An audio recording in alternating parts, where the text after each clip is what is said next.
Hey folks, and welcome to this week's News and Community Spotlight. Have you explored the Matrix Awakens and Unreal Engine 5 experience on your next-gen console? Be sure to dive into this reality-bending experience before it leaves on July 9th. If you've already claimed it, you will still be able to access it or re-download it after this date. For July's free marketplace content, we've partnered with Game From Scratch and their community for a hand-picked pack of goodies to help you develop your next game. Create infinite lightweight VFX to fit any situation before crashing your way to success with deformation tools, whilst crafting your next fantastical frontier environment with the Wild West city in the sky. And with 2 highly customizable gameplay frameworks to build the foundation of your next turn-based or point-and-click adventure, it's a driven that you'll be able to take the wheel towards your next project. Speaking of which, a selection of unique vehicles have parked themselves into our permanently free collection. Grab all these goodies while you can on the Unreal Engine Marketplace. You can shape the future of animation. We've added a ton of new animation tutorials, guides, and samples. So get up to speed and dive into the new animation field guide, explore the Slay sample project, and brush up on everything animation with our latest courses at unrealengine.com/feed. While there, get started with out-of-the-box features, functionality, and more. Thanks to our Epic partners, there are many new Unreal Engine plugins that can help enhance your real-time animation pipeline. Miss out on Short Night? Learn how Unreal Engine's animation tools were used for Little Bird, 2, and More Stories, the 3 unique short films featured during Fortnite's in-game film festival. Head to the feed to get all the details and to watch the featured short films in full.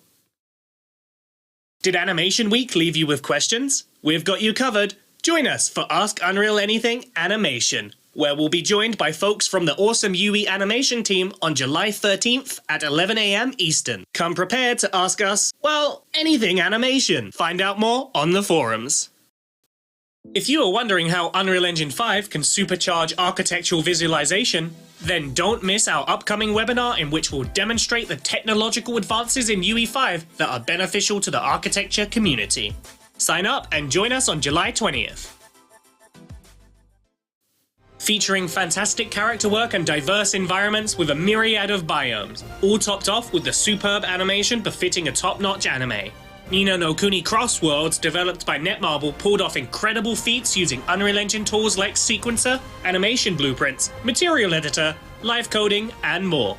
We spoke with the team about how these were instrumental to the game's development and their dream of a story-driven MMORPG experience. Read about it on the feed. Stomping over to this week's Community Spotlights with the Epic Mega Grant awarded Prehistoric Action Adventure game by Hashbane Interactive. Take on treacherous and beautiful beasts in search of ancient artifacts left by an unknown civilization long since gone. Or so it seems. Embark on the unforgettable journey steeped in an intense explorative story with Instinction. Wishlist now on Steam. Nanyang has created this stunning stylized Ghibli-esque homage to Breath of the Wild, based on a painted concept by Donglu Yu. It is said the wind blows through the alleys but cannot take away the fragrance of flowers ever present in this idyllic village. Skip over to their ArtStation page and let them know what you think of Flower Alley. Have you ever heard a track that makes your bones rock out and have a mind of their own? That's exactly what this phenomenally metal music video will do. Video game composer Danimal Cannon crafted this video for Escape, which is part of a free song collection called Massive, all composed for the game Soundfall. Listen and watch the full video on their YouTube channel. Thanks for watching. Catch you next week.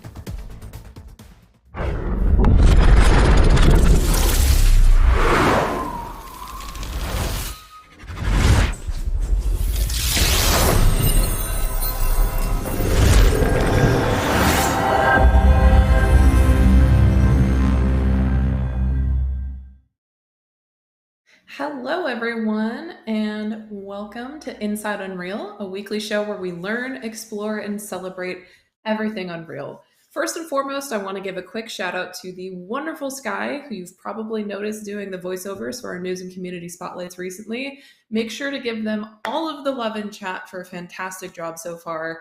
They've just been doing incredible work, and I was so proud of them. But as for me, I am your host, Tina, and today with me I have 2 incredible guests from SideFX. First off, we have Ben. Would you like to tell us a little bit about yourself? Sure. My name is Ben Christensen. I'm a game FX intern at Side Effects. I've been working in Houdini for a few years now, and I've been working about a year with Unreal and Houdini together. I usually focus on Houdini to Unreal workflow techniques. I have some tutorials up on the Side Effects YouTube channel and website, and I'm always looking to push the capabilities of real-time effects with Houdini and Unreal. Very, very excited to have you here today. Thank you so much for taking the time to come and speak with us. And then next up, but certainly not last, we have Mai. Would you like to tell us a little bit about yourself as well? Hi, very happy to be here too. My name is Mai Ao. I'm the lead of Side Effects Labs.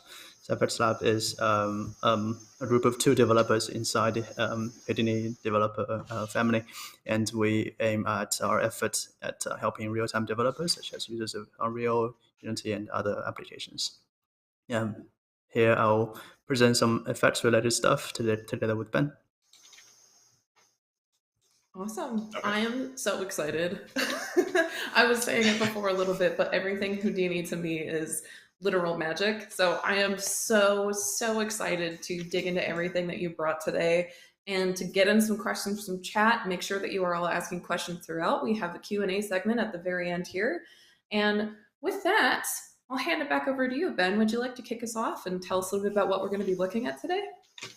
Sure, I'd love to. I'm going to go through a couple different projects that I have, and it's all going to kind of come around to, again, just bringing your stuff from Houdini into Unreal. I'm going to focus a lot on like sprite sheets and how they can be used and brought into your project and different ways you can incorporate them. So the first thing I have to show here is a lightning effect that I did inside of Unreal using Houdini. I'll just show it a couple times, but there's many different elements going on inside here, including vats, smoke sprite sheets, dirt sprite sheets, and different meshes that we've created in Houdini and brought in here. The first thing that I'm going to talk about specifically is this dirt on the ground. And these are particles made inside Houdini and brought in using sprite sheets. So I'll show you my setup inside Houdini. All I have here is I created a sphere. This is actually a really simple setup to just get some nice looking dirt in your scene. I click the bottom of it because I just want the top part here. Polyfill. Then I'm using vellum constraints to make like a bunch of little pebbles or little particles of dirt that I'm then going to apply velocity, and I'm going to shoot that out into like make this explosion of dirt basically. And then I've cached that out. I'll just play that back. So you can see I just have like all these particles flying up. So for where my lightning is hitting the ground each time, I can spawn sprite sheets of this happening. And I'm going to make 2 sprite sheets out of this. And then I just color it, just a simple brown, and I'll adjust the color later inside of Unreal. So once I have my simulation done and I like how it looks, you need to set up some cameras so that you can choose like the angle, and because when you're bringing in effects for sprite sheets inside of Unreal, you're bringing in basically just frames onto a plane. You're not actually bringing in the actual geometry. You're just bringing in a sprite sheet, so it'll be flat. So you can see that I've created 2 cameras here, a front camera for this explosion going up, and then I've created another camera for the top-down view for all these particles spreading out. So basically inside of Unreal, I will have 2 planes, and each plane will be showing a different camera view. One camera view will be showing this, and the other one will be showing this top-down perspective.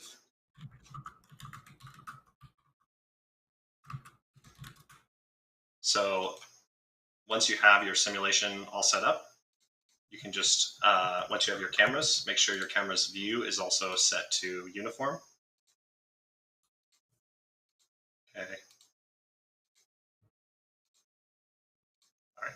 And then you go to your out and you want to make a flipbook textures node. And with this flipbook textures node, you're going to set how many frames that you want, and you're going to export this as 64 frames. So I'll have 64 frames basically playing this on a flat plane, playing these images, and another one playing this. And then once you export that into your content folder of your Unreal project, you'll be able to have basically images that are your sprite sheets. So I can show you those. So yeah, it's basically just frame by frame of this animation or these particles that we've brought in to look like dirt that are going to spread out. And then I always start, if I'm using sprite sheets, I usually have the Side Effects plugin installed. So you would go to Plugins, Side Effects Labs, Content, Materials, Templates. And this template is actually really useful for setting up your sprite sheets that you're bringing inside of Unreal. So you can open this. You don't have to understand everything that's going on inside here to be able to use it, which is really cool. And then at the end, you want to set it's playing back on time. So it'll automatically be playing back. But for the one that I'm using, I actually have a dynamic parameter, and I have this set here. And this will be the animation. So I can control, by using the dynamic parameter, I can control this within my Niagara system. So once you have a Niagara system open, this is where you'll be able to really see how it's coming together. I've brought in those sprite sheets from Houdini, and I've set them up on a material so that they're playing back. And then inside of Unreal, inside my Niagara system, you can see, okay, here is this front plane that I was showing you earlier. So inside Houdini, if you remember this, it's just basically taking pictures of every single frame here, and then I bring that as a sprite sheet into Unreal. So I have this top-down perspective, which is set to face camera because it happens really, really fast. And then for the flat top-down view, you can see that it's standing still, or it's static as I rotate around it. And this is rotated randomly within Unreal to give you, I'm only using 2 sprite sheets here, but for every time the lightning hits, it'll give you a bit of a different look. If you notice when you watched the lightning attack here, each one is slightly different. Each hit that the lightning hits the ground, those 2 sprite sheets, when they spawn, they're being randomly rotated around, and their size is varied as well, and sometimes they're flipped. So every time the lightning hits the ground, this dirt will have a little bit of a different impact, because if it was the same one every single time, you would notice it. So you're using the same asset and making it varied every single time. Wait, I just have it soloed. That actually might be okay. That way you can see the variation. Yeah, so you can see these dirt simulations are going, they look different. They're not always the same. So with just 2 sprite sheets, you're getting an interesting look every single time. Using working smarter, not harder, I like to think. And a lot of the lightning that is generated here is also within Houdini, and you'd think that it's maybe a VAT or it's a FBX, but it's actually just a mesh that's being rotated around randomly. So by using just one simple mesh, I'm able to generate different and dynamic looking lightning without having to like export an animation or anything. Pause this. So for example, this lightning that you see here, I'll show it all together just so you can see what it looks like inside my Niagara system. You can see all of these different elements are kind of randomized each time they hit. You can see how the ground is every time it hits is a bit different. And that's because they're being randomly moved around and their size is varied. So for example, even just this lightning on the ground, this strike is not just a simple mesh. It's actually, I believe it's 3 meshes here. So every time this lightning hits the ground, I'm spawning 3 meshes randomly rotated and scaled to give you a different look every time this lightning hits the ground. And same for this lightning on top, its scale and its rotation is randomized so that you're using just simple assets to give you a different look every time this hits. So that's just a simple way that you can bring in some of your sprite sheets from, or make a sprite sheet from Houdini and bring it into Unreal. You're just coming in here, you're making your simulation or making your explosion, setting up a flipbook textures, making sure your camera has its view set to the same size. And then on the flipbook textures tab, you just need to make sure that you're exporting it into your content folder. And to talk about this just a little bit under your settings, if you were going to export an explosion or fire or something where you needed emissive material, you'd want to check this on.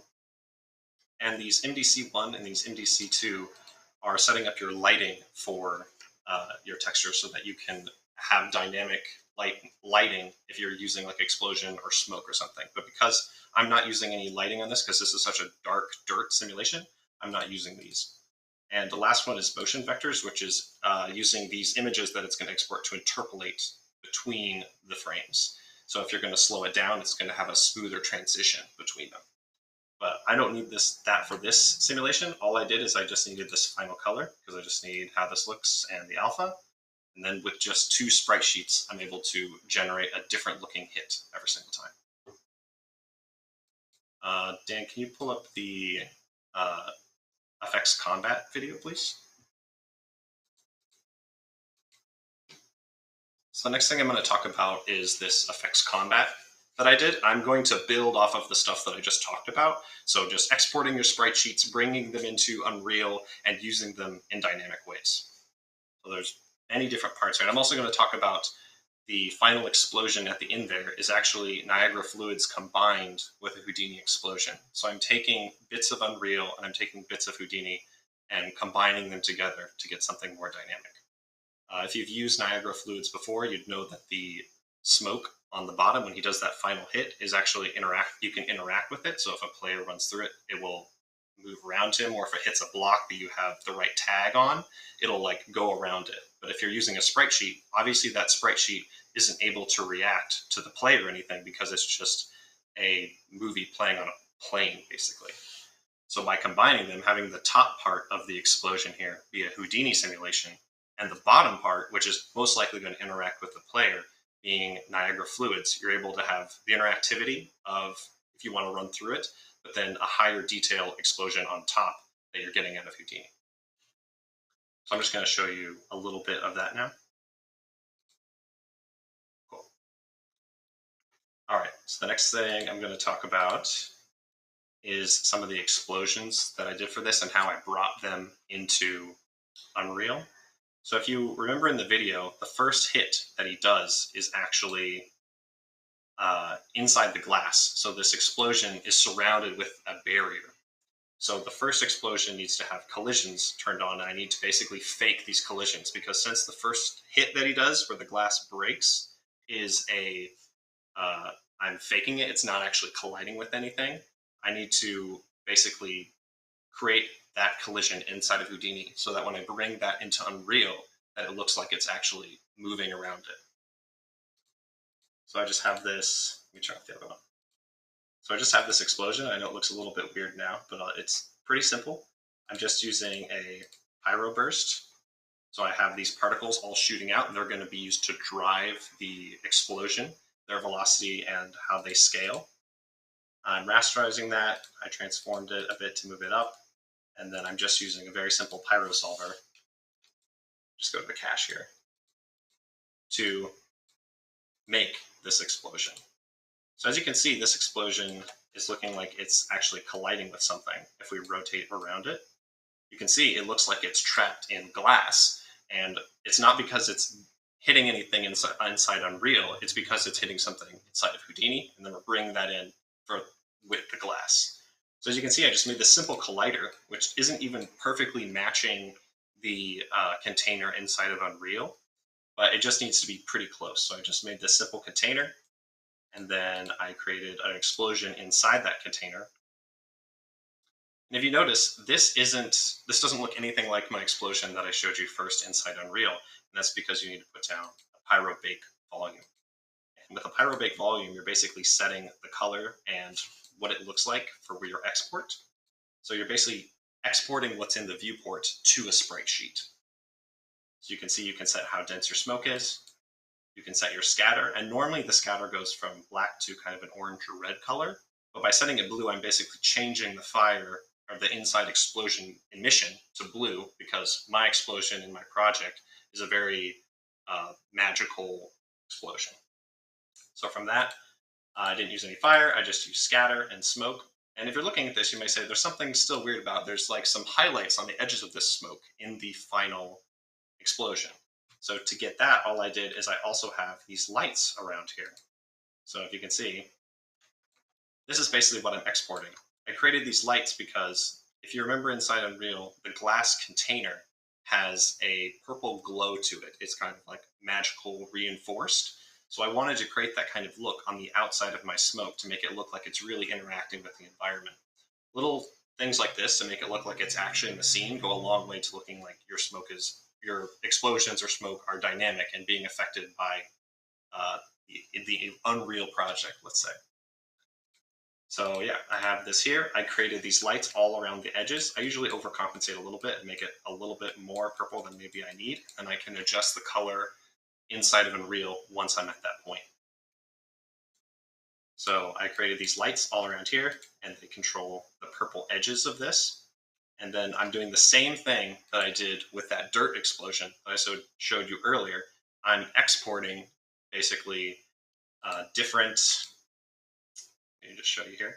I'm exporting these frame ranges to a flipbook. So I'll get an image that is basically a frame by frame of this explosion. So I'll have this explosion on a flipbook. I'll bring that into Unreal, and then using blueprints, I'll set that off when our main character hits the ground.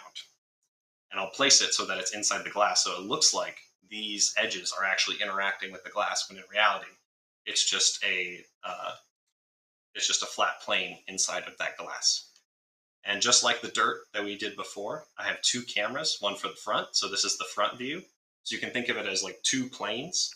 And then I have a side view, so that if the player rotates around the side, it's not going to show you the exact same explosion. I don't want the explosion to rotate around like the dirt did from earlier. I want the player to be able to rotate around it and then be able to see, oh, this smoke looks correct from the right. It's not just following me. It has more, it's more dynamic. And if you want, you can add additional detail by even taking more of these camera views. You could take a camera view from maybe like this angle or this angle over here and have a bunch of planes, so that if you rotate around it, it'll look like it's complete smoke from all angles. It's not just going to look good from the front. As you rotate around it, it will adapt to the player's viewpoint. So I'm just going to open that up again. So yeah, when he hits the ground the first time, it's going to cause that explosion that we created inside of Houdini here, which is inside this Niagara emitter. So you can see here that I have a material instance. And just like that dirt, the material instance here is a instance of the Side Effects Labs material, the master material that you get inside the plugin. So here's the master control. And if you see here, it's exactly the same as the dirt. It just comes with the Side Effects plugin. And you can see that I have timing, which is basically the animation of our smoke, which allows us to retime the smoke a bit inside of our Niagara parameters. So you can see that I make a material instance of this, which looks like this. And it's not playing right now. And that's because the animation is tied to that dynamic parameter that I'm going to use inside of Niagara. So when I set this up on Niagara, it'll play, but inside the material instance, it's not going to play because I'm not controlling that animation with the dynamic materials parameter. So inside here, you can just set your scatter offset, your intensity. So this is like how bright the emissive is at the end and how bright it is at the ending. So I'm starting out with the 200, how emissive it is, and then it's going to cool down at the end of this simulation. And then here's all of the textures that we got out of Houdini. But if you remember, when we did the dirt only had this final color. We only needed that final color because it doesn't have any emission. Dirt's not going to be lighting up or anything. So all we need, but for this explosion, we need to have MDC1 and MDC2. We need to have it so it's reacting to the scene. You're going to put in where your light is in your scene with this light world position. So my light is like 920. You find the parameters of your light and you want to put in its position into here, and then your smoke is going to react to that position. So if I move these parameters, my smoke explosion that's inside the glass will look like it's being lit from somewhere else. So if I needed to move my light, or I had like a big sun in the scene, I would change these parameters to the location of that sun so that it would react accordingly. So your smoke explosions will be reacting to the lighting of your scene as long as you exported the MDC1, MDC2 textures, and you have the light world position set up. And then, yeah, I'm not using my motion vectors. I'm just using these, the final color, the emissive, the MDC1, and the MDC2. Once I have all of these textures input the material instance of the side effects master material, you can bring that material instance inside of your Niagara system, which is what I have here.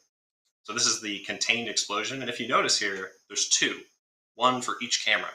Just very similar to how we did the dirt. There's two of them. You could add more, but for my purposes, being able to rotate around is just fine with these two Niagara parameters. So I'll just show you that here. See if I can play it back. Pause this. There we go. So you can see, there it is. There's our explosions going off inside of Niagara. And you can see here that this is exactly what we had inside Houdini. We're bringing it in as a flipbook. And you can see the highlights here from those lights that we made and my emission, how it's kind of cooling down a bit. And each one of these has a dynamic material parameters on it. And you can see that I've actually retimed my explosion a bit. It's not exactly how it was straight out of Houdini. With this timing tool, I can use this curve to say, okay, before you get to the end of your fade out and explosion, I want you to slow down a bit. So the explosion starts off really fast and then slows down a little bit. And that's all possible to retiming it with that dynamic material parameters. And you're probably wondering, I'll show you the other angle here first, but there's two angles here. There's the side, and there's the other one. So if you wanted to add more detail to where like, oh, I want this side to be more, look better, I don't want to see any weird edges here, you would add more planes until you get a very dynamic looking smoke explosion. It's all based on how much detail that you're going to want for your simulations. You would add more cameras and more sprite sheets. You're probably wondering why there's this swirling trails in here. And the reason I have them set up inside of the same Niagara system is because I want to be able to control their visibility. I don't want this smoke to ever interfere with this.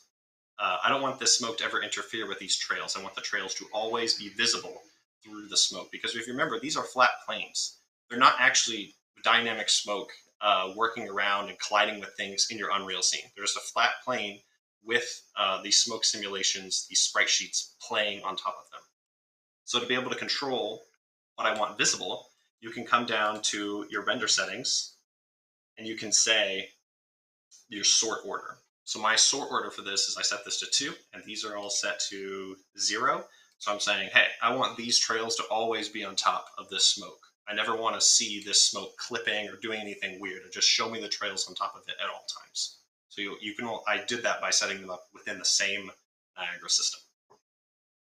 So now let's talk about some of the lightning that I have on here. I'm just going to go through it really briefly, but Dan, can you play the video one more time and then pause when the lightning starts going around by chance?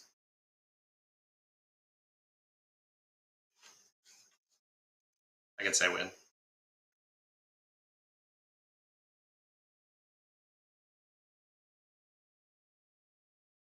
Okay, pause. Okay, so you can see those trails are already getting started. And this lightning is actually a dynamic remeshing vat. And this vat is just reacting inside of Houdini. And then I'm exporting that as a vat, bringing it into Houdini, and I'm triggering it with blueprints once a certain time goes off. Okay, can you play a little bit further? And there's actually 2. There's one at the beginning and one at the end right there. So there's one vat at the beginning for the charge up and one right there. Yeah. So right at the end, there's 2 vats, and I can retime those as well within blueprints. I can retime the vat similar to how I did the smoke with blueprints. Okay, now let's talk about the final explosion, which is maybe one of the cooler features because I think it's an interesting blend of Unreal and Houdini. So this is my final explosion, and as you can see here, it looks really wonky from right here. And that again is because we don't have that pyro bake turned on just yet. So if I go in here, it's basically very similar to the last explosion that I just showed you inside the glass, except the main difference is we don't have that collision object. This explosion is supposed to burst through the smoke. It's supposed to burst through the glass, so it doesn't need to collide with anything. It just needs to shoot out, and that's it. So I'm just using, again, pyro burst, and I have a fireball here, and just play the cache, as you can see. So yeah, I just set up this explosion to shoot out, and then I'll have further control of this within Unreal once I bring it in as a sprite sheet. So then I transformed it, and then I have my pyro look. And this is basically done exactly the same as the other one, except I don't have that collision on. I'm going to export this as sprite sheets. I'm going to put those sprite sheets on planes inside of a Niagara system, and then that's going to shoot out at the end of our explosion. But this time, you'll notice that it doesn't have that giant plume of smoke at the bottom, and that's because that giant plume of smoke, that smoke circle that's coming out of the bottom of this, is actually from the fluids plugin. I'm using both of them, and then I'm just trying to match color values within the fluids Niagara system. So it's 2 Niagara systems going off at the same time. One of them is using Houdini sprite sheets, and the other one is using more dynamic smoke with Niagara fluids. So you can see here, I just have smoke scaled set to density, how dense your smoke is. See what that's doing, how dense you want it. Scatter, again, I want this inside bit to be blue because I'm going for a magical explosion. And how intense you want that. I'll just show you some of what that does. So if you wanted this to be really hot, you could. But remember, you have some further control of this within your Unreal project as well. It's not all set in here. You can adjust some of these parameters. You can adjust some of the color. Obviously, it's best to get the best product you can out of Houdini first, but you're able to adjust a bit once you're in Houdini using those materials from the Side Effects Labs plugin. And we have, I did use fire for this. So then I actually use these exact same cameras, I think. I used this one actually. So yeah, we have this explosion, and it looks, again, kind of weird because this is planned to be set up with that Niagara Fluids plugin. So I'm going to have this, and then I'm going to have a giant Niagara Fluids plugin come out of the bottom, and that's going to interact with the surrounding detail, the surrounding environment, or the player if they're running through it. And again, we have the lighting. So then, just like the one we did before, not to beat a dead horse, but it's exactly the same, where I just have my final explosion here. I think this is loaded. Hold on. Oh, hold on. Can you guys still hear me? Yes, we can. Okay, cool. Sorry, just my headphones went off for a second. Okay, so inside here, I have these smoke sprite sheets that I brought in, and now they're loaded in. They just didn't load in a second ago. And then inside here, I have that second explosion. Oh no, one sec. This is final explosion. That's what I want. So here's that explosion that I was just showing you inside of Houdini. There it goes. And again, just like the other one, it's just a simple sprite burst. And then it has dynamic material parameters, and you can see I'm easing that out. I'm saying, okay, start off, explode huge, and then slow down a bit. You can obviously retime this in Houdini as well, but to add a little bit of further, you can change it a bit within Unreal as well. So I have 2. Show you the other one here.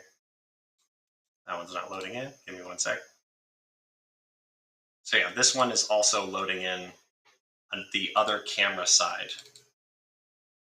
Okay, that should be good. There we go. So now both of these are loading in, and we have 2 different sprite sheets firing off. For now, we're getting kind of an interesting explosion. As you can see, this looks a little bit different, and that's because of the settings that I have inside of the material instance. So inside this material instance, you can be like, okay, I want this to be like super, super bright at the beginning. And then you could change the scatter intensity at the beginning. Or you want to keep it bright throughout its entire life cycle. Then you could say, okay, I want this to be 500 at the beginning and 500 at the start.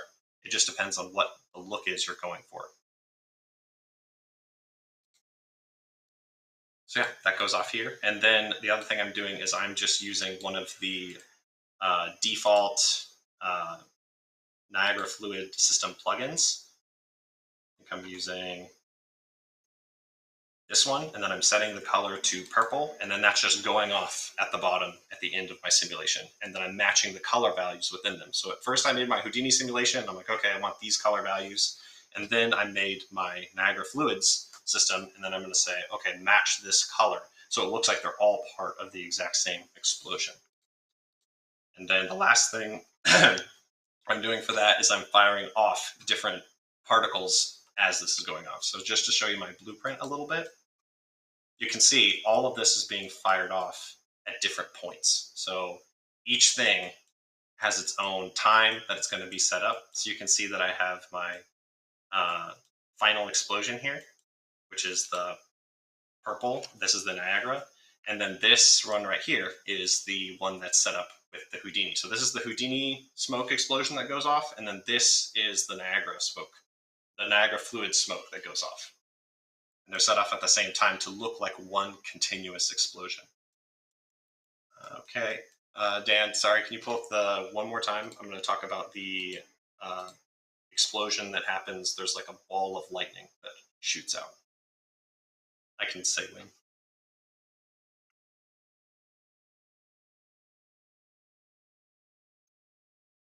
Okay, now, okay, good, great freeze frame here. Okay, so you can see this lightning that goes around the outside. If you remember earlier for the vat that's around the glass, the vat that's around the glass at the beginning is a dynamic remeshing vat, meaning it's moving around. It is set up as kind of an animation within Houdini. But this second one, which is just a ball of lightning, it's actually way simpler than that. So I'll show you that a little bit. You can close this, thank you. So inside here, this is actually really simple to give an interesting effect.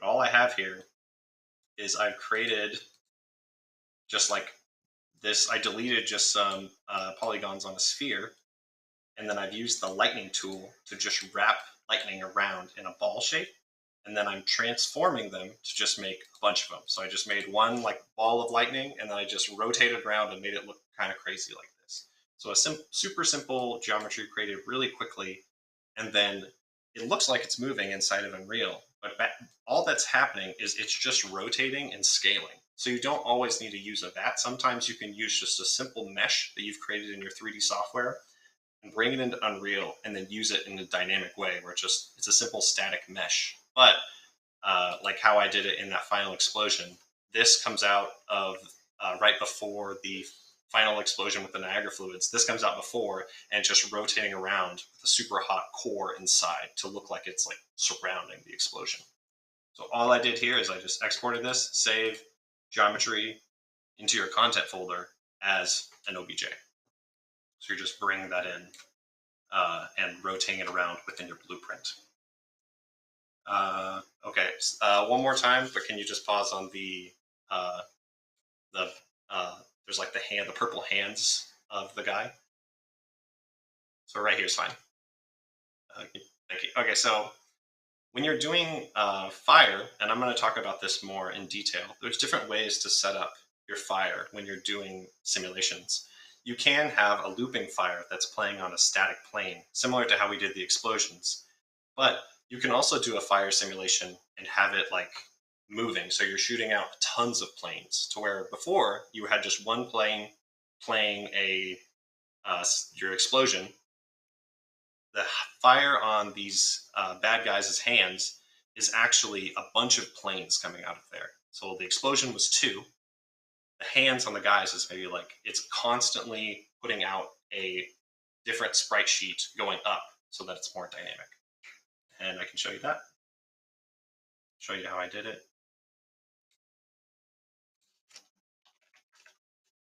Inside all of the enemy characters in this scene, they're each spawning a Niagara system on their hands. Purple torch. This is a blueprint. And then this has a Niagara system, which I'll show you.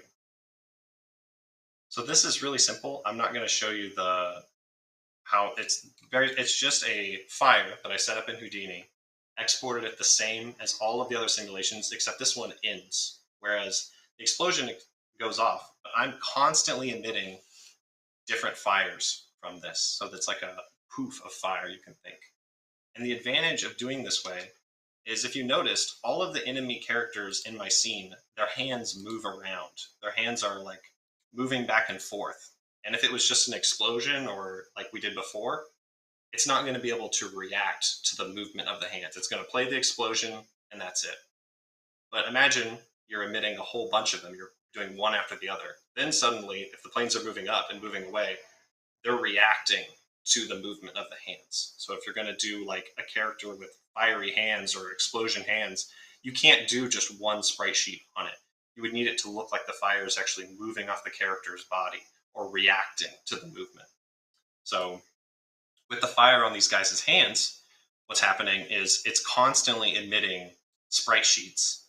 And those sprite sheets, I can show you, they're not loaded in properly, but it's just a fire that ends. Like this fire just stops. You can see even in the sprite sheet here, where it starts, there's like a poof of fire and then the fire goes out.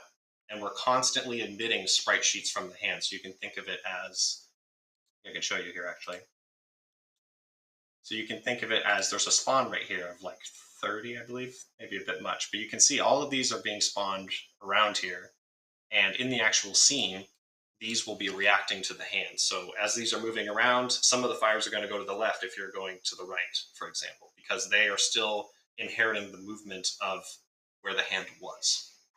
So there's different ways that you can create dynamic effects, and they have their advantages and disadvantages. So for this one, since I like that movement of the hands affecting the fire and its movement, it's constantly emitting these little fires out of here. And if you noticed, on some of the smoke from my previous scene, so it'll all tie back in. So on my previous scene with this lightning, if you remember, there's smoke on here. And this smoke is actually, see if I can solo it. This smoke is actually, it's a bunch of sprite sheets all emitting at once, and they're randomly rotated around and scaled in different ways. So with just, I think this is 2 different sprite sheets. Yep, 2 sprite sheets. They're being randomly rotated and flipped and have different velocities. So it looks like there's a bunch of smoke going out here, but it's literally just 2 sprite sheets on a bunch of planes shooting out when they have this collide. So lightning hits, you can think of a lot of flat planes coming out of the collision area, and those planes are playing the same smoke sim, but rotated differently, scaled differently, and retimed differently so that they all look dynamic and they all flow together. You don't want to make 100 different smoke simulations for just one thing. You want to be able to reuse assets when you can, so that you can make something quick and you can make stuff dynamic with just the same asset. Okay, so now I'm going to go back to the dynamic effects that we had, and yeah, so that's the, just reiterate, these smoke on the hands, this enemy's power has, oh, and we also have smoke on this also, I should mention. So there's emitting this fire. It's super, super light. But let me see if I can adjust the opacity. Okay, but basically it's emitting this fire from here, and we're also emitting smoke sprite sheets from here. They're very, very light. I think it's set up in the master material. But we're emitting a little bit of smoke, and then we're adding that light within the blueprint. Like if we go into this torch blueprint, this is going to come up later. So all that's happening is the enemy character is spawning another blueprint attached to his hands. So he's spawning this system on his hands, and part of that is this fire. He's emitting these planes out of his hands, and he's emitting just a very light smoke out of his hands.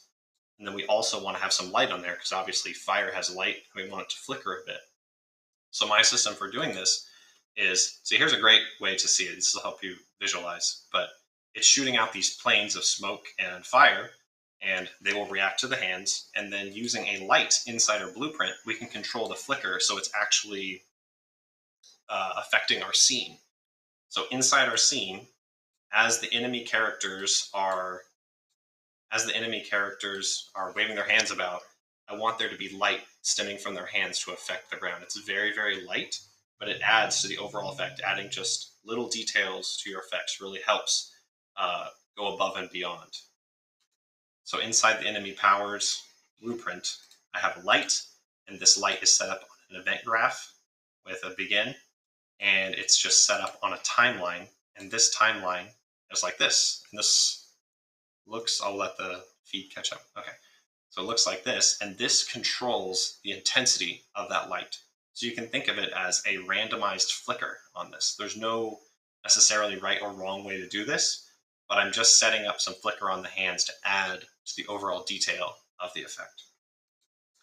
So I'm setting this to a random float between 1,000, and then this is setting the intensity of the light in this blueprint. And then this blueprint is spawning on the enemy's hands along with the fire and the smoke to create a dynamic effect. And this is, I'll come back to this later, but you could have, for instance, made the smoke just one plane coming out of the enemy's hands. This character, when he does his effect, could have just been him smoke coming off of his hands, and it's just a single plane. But again, we want to have like it be dynamic, just like the fire. So it's spawning a whole bunch of them that can move around and will look like they're being affected by the movement of the character. Okay, I think that's all for this one. Dan, can you show the next fire, the last fire one?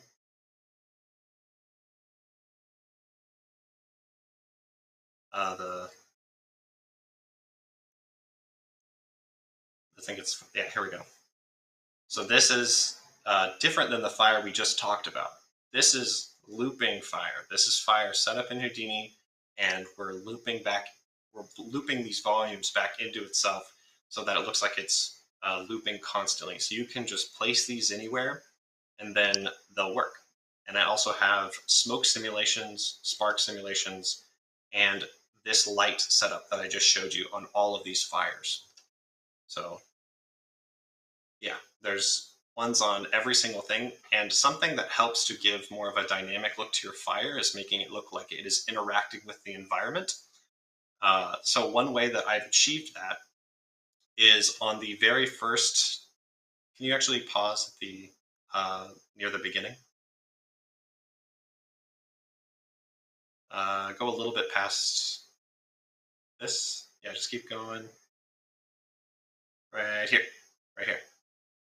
Okay, so if you notice on this back wall, it looks like this fire has burnt a hole through this house. And how it's doing this is I actually create a boolean. I create a shape within Houdini, and then I boolean this house, and I create this weird shape, and then I place the fire. So I use this, I make a shape in Houdini, I create a fire simulation based around that shape, and then I'm getting rid of geometry in the Unreal scene to match it.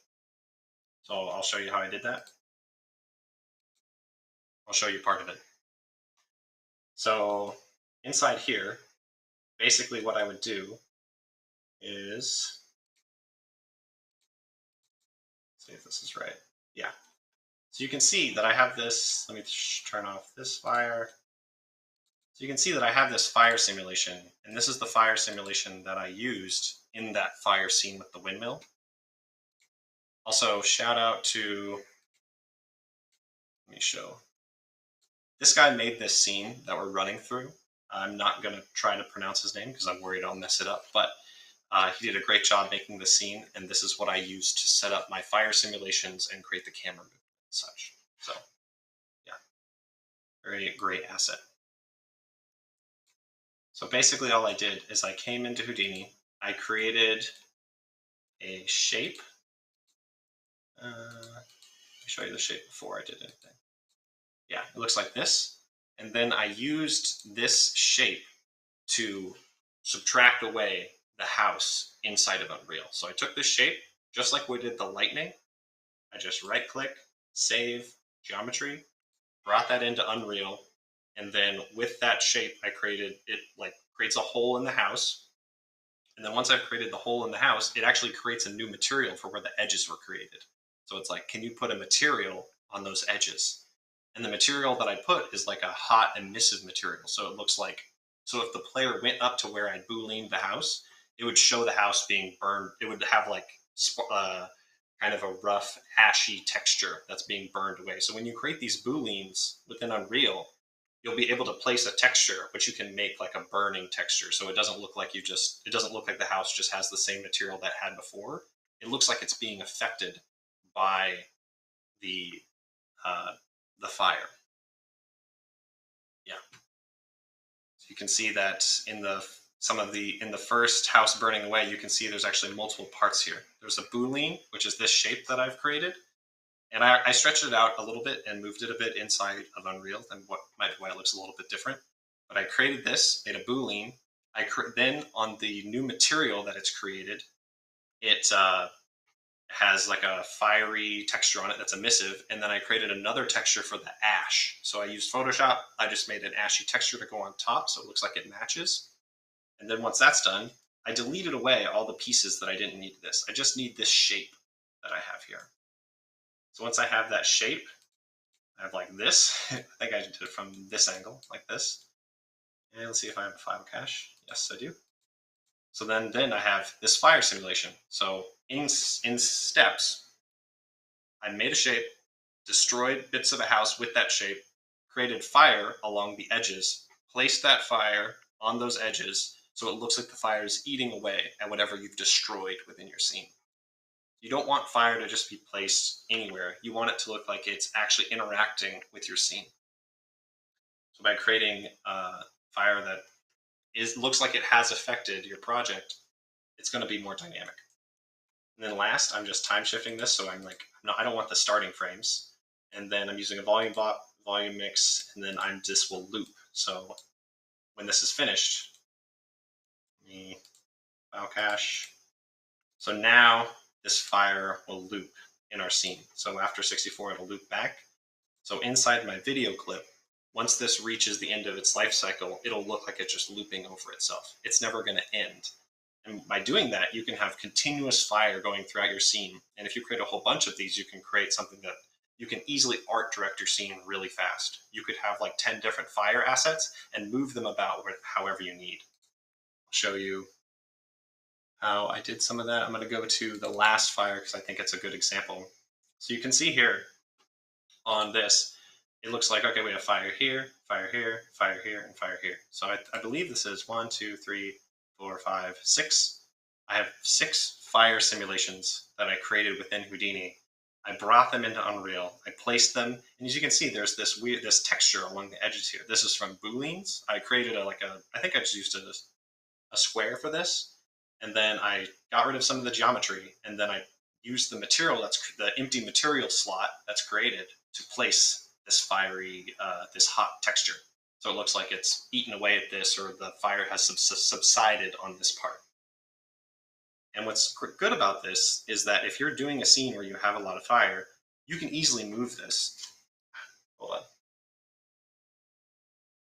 Okay, headphones died again. Okay, so then you can easily art direct this, and you can move these around piece by piece. You can move this one down, you can move this one up really quickly. So you can easily change your scene, and it's very art directable in that way.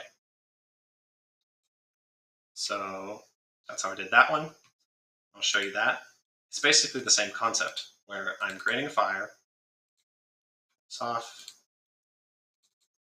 creating a fire, I'm looping it back, and then I'm placing that on my scene. This is the wing. And obviously this doesn't look exactly the same as the wing shot of the windmill that we had. Here it is. This is the fire that you're seeing inside Houdini. And I was able to just like rotate that and move it around and have it look like it's a part of the scene. Another part of this is that if you look closely, you'll see that it looks like some of this fire is almost like inside of the windmill, or that there's some depth involved here. And that is using the material instance that comes when you make a material instance of that master material that I talked about earlier. Show you some of the parameters that I had for that. Let's see.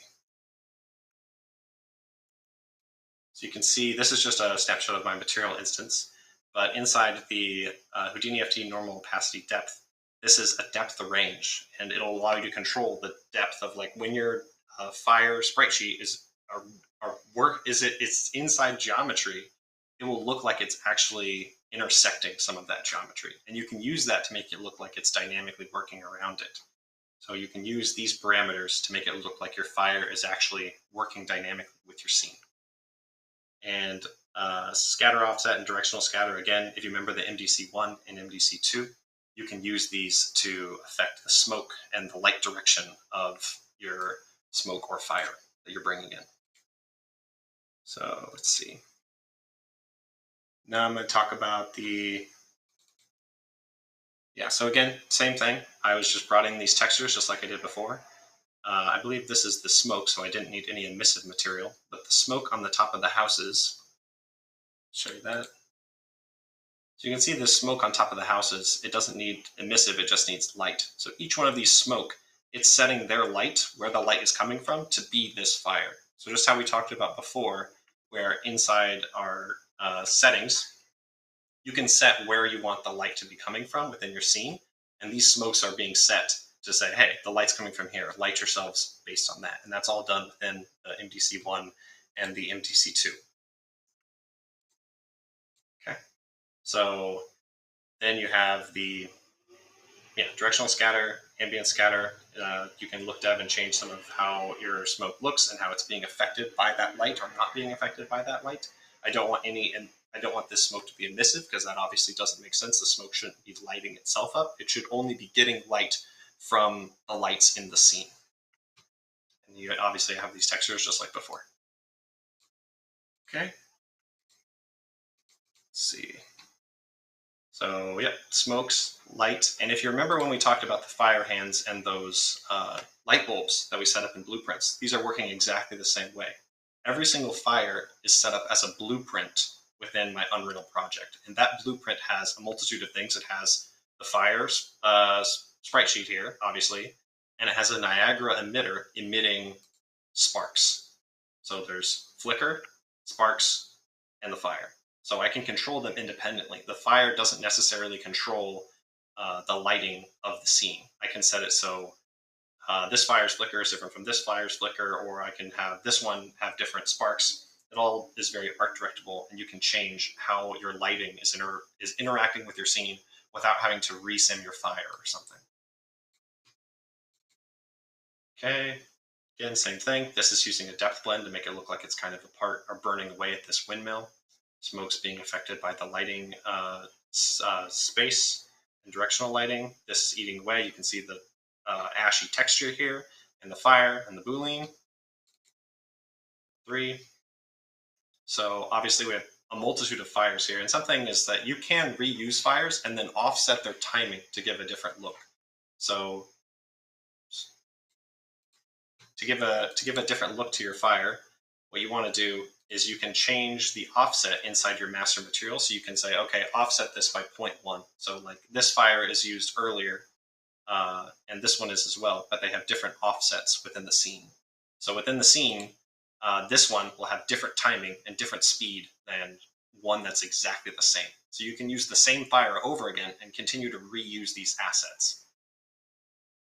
Same thing here, just I think there's a couple smoke sims going on here for a different color, and it's just a looping smoke set up exactly the same as that fire playing inside of a blueprint.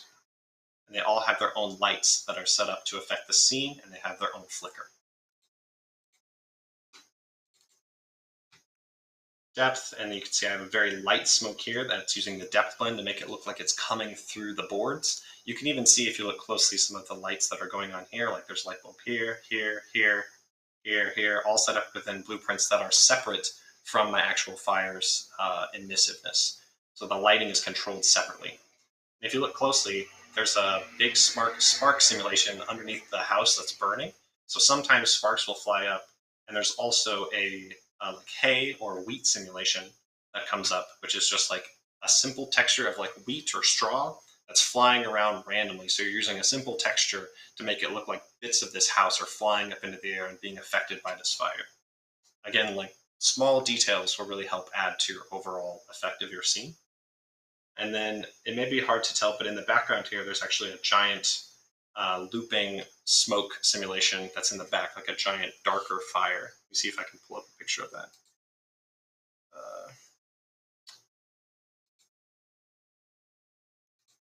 Smoke.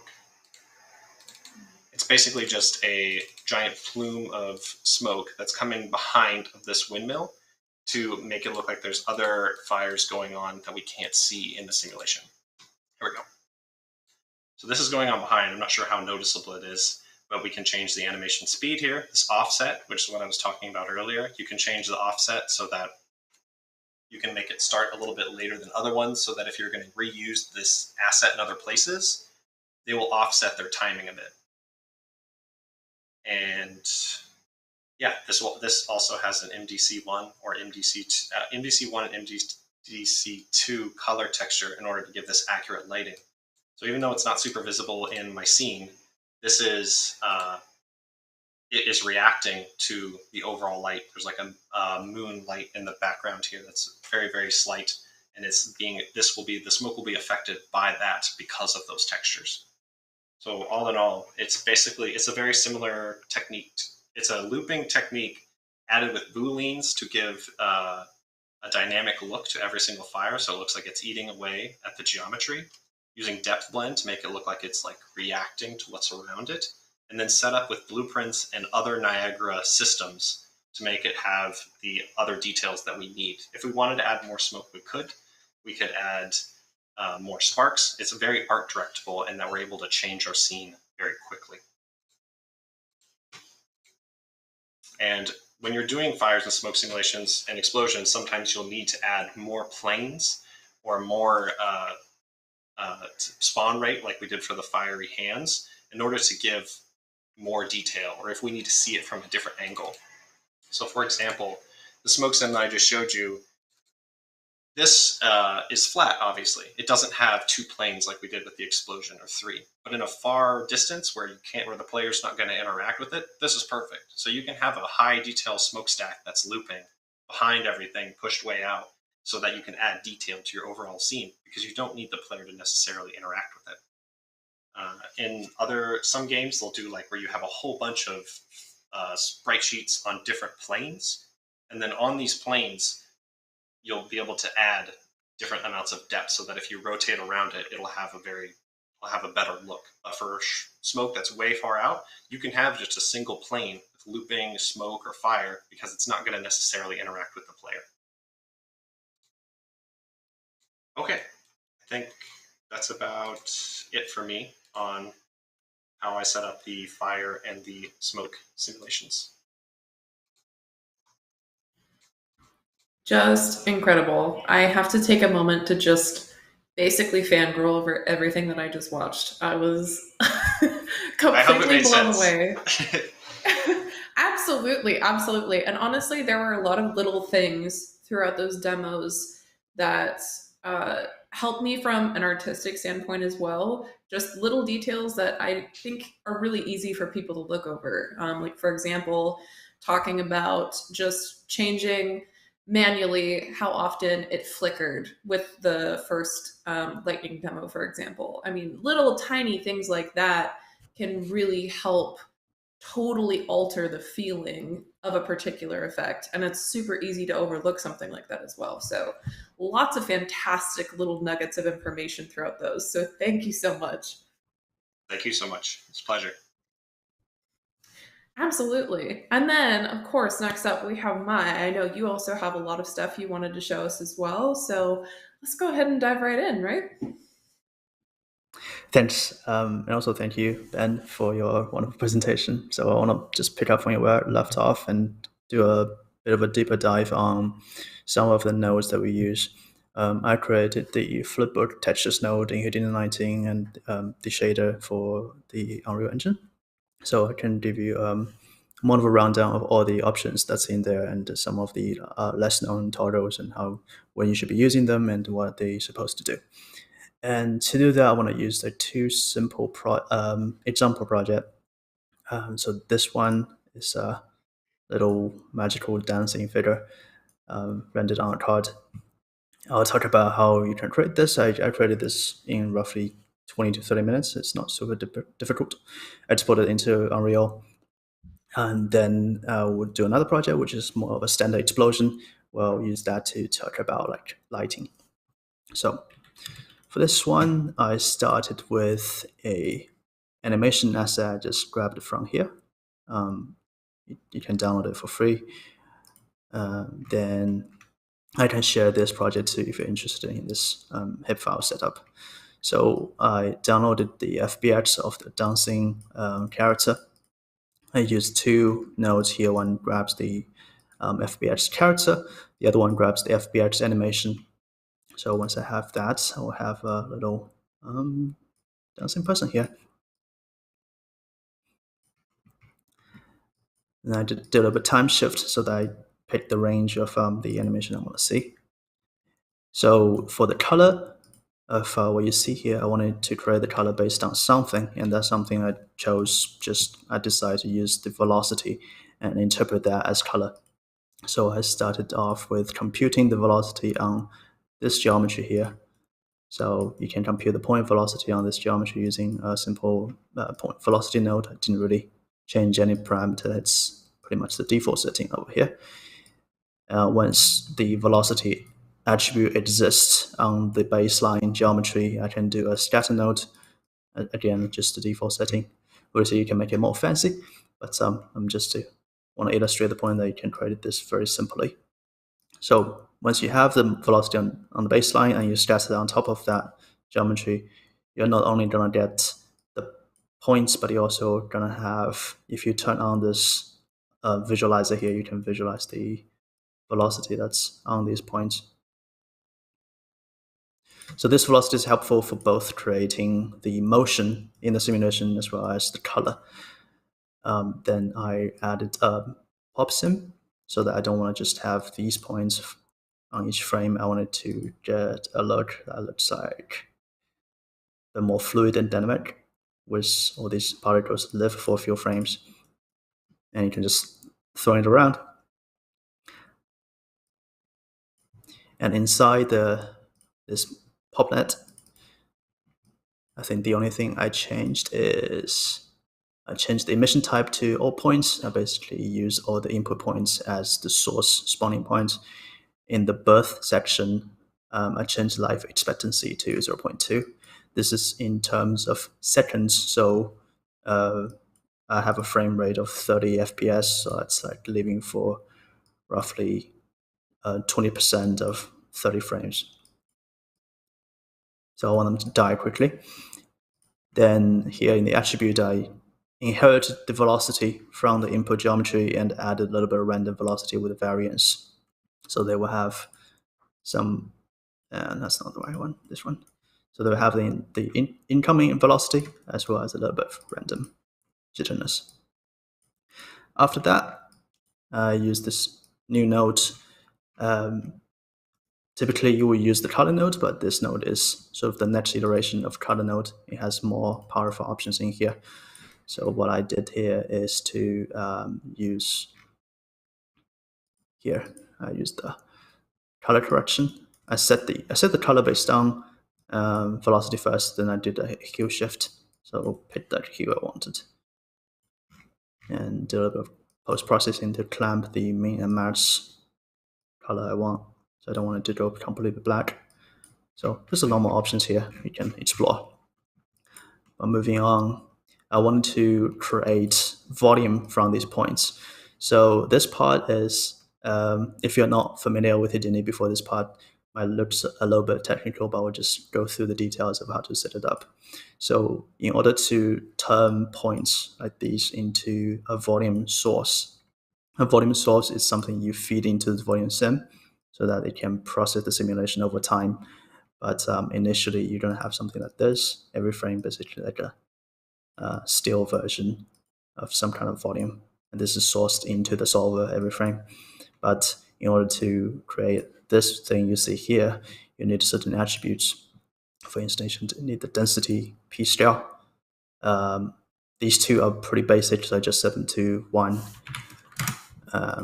Then in order to create like a fiery simulation, you need things like burn and temperature.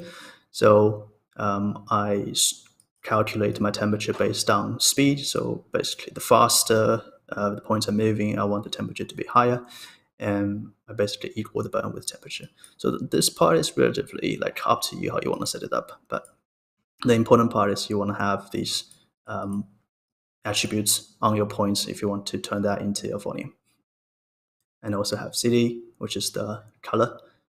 Then I drop down a node called volume rasterize attribute.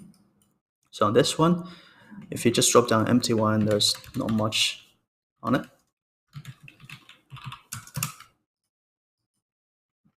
And if you want to see how you may set this up, you can follow what I'm going to show you now, but also there is the shelf too. If you expand, I just have this collapsed here. If you go to something like simple effects, then you can drop down one of these examples and you can see how these examples set up a node like this.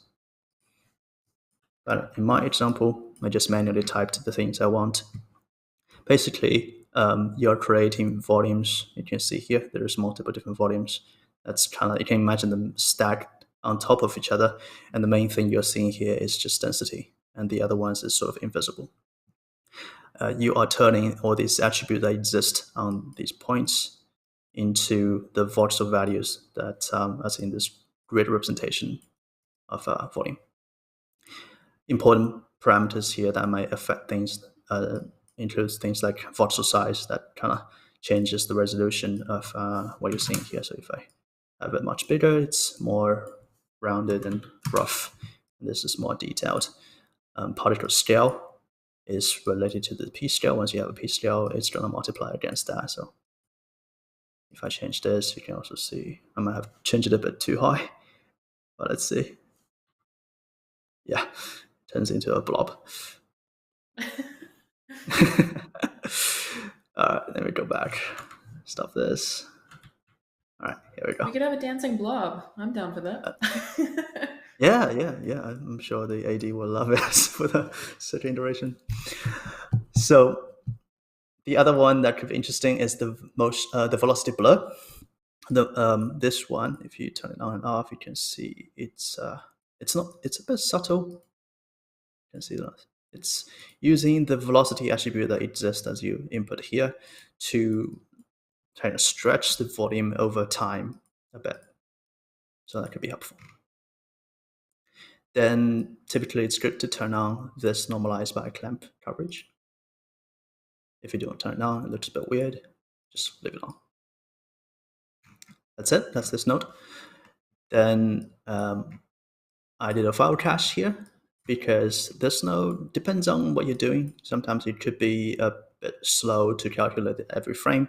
So the issue is when you iterate on the Pyro solver, you want the solver to, you probably want to tweak some parameters and run the solver again and again. So caching the source will just cut out the computation time that this node needs. All these upchain, just cut it out. Every time you just grab a source from the disk, that will help speed up your iteration time with the Pyro solver itself. So we'll cache that. And over here, let's see what we have. Let me just jump to frame 1.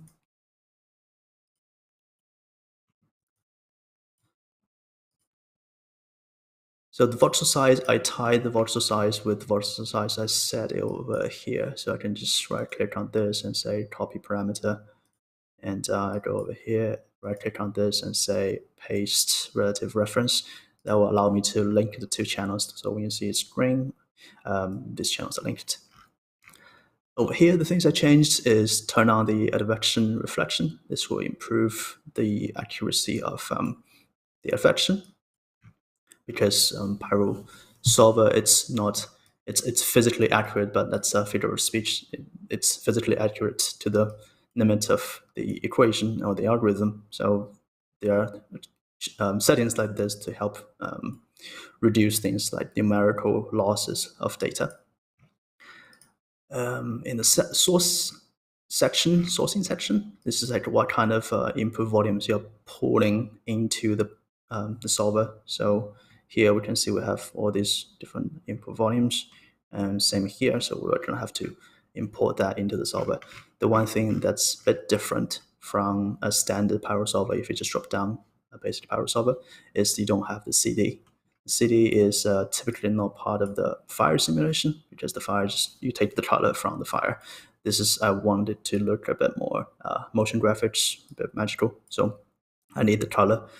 So you can just add another one if you want to add additional sources. Just click the plus sign here, go down and just add the CD, and these two are pretty much just, you should be using these density as the source weight and target weight is alpha. For color, the operation is best set to blend, and remember to set the source rank to vector. By default is scale. That might look weird, it'll look red if you end up with like a red looking thing. I don't know if it's going to show up here, but yeah, remember to set that to vector. For the field tab, some of the important and interesting setting you can have here is dissipation. I don't want because in a standard explosion simulation, you will notice that the source only exists in the first few frames. You can have a giant explosion, but only the first, let's say, 10 frames, there is source volume. After that, it's just the solver take whatever volume's already inside the domain and run with it. But this case is different, and in every single frame I have a source, so I don't want it to build up too many things and doesn't die off. That's why I have a much higher dissipation than the default value. You can hover over here and to read the description of what dissipation means. It's basically like how much of density will be disappearing over how much time. I turn on color here so that you can solve the color as well. For the shaping, I wanted to add a little bit disturbance, so I turned down the disturbance here, and everything else I kind of just left as default. The difference between disturbance and turbulence, the distinction might not sound very clear based on English, but disturbance is more like micro level noise, whereas turbulence is more macro level swirls. That's it. Everything else is pretty much the same. I turn down these two, convert to VDB, and use 16-bit float. It doesn't really change the visual that much, but sometimes it reduces the amount of data you're caching. So here I can play back cache the result I have.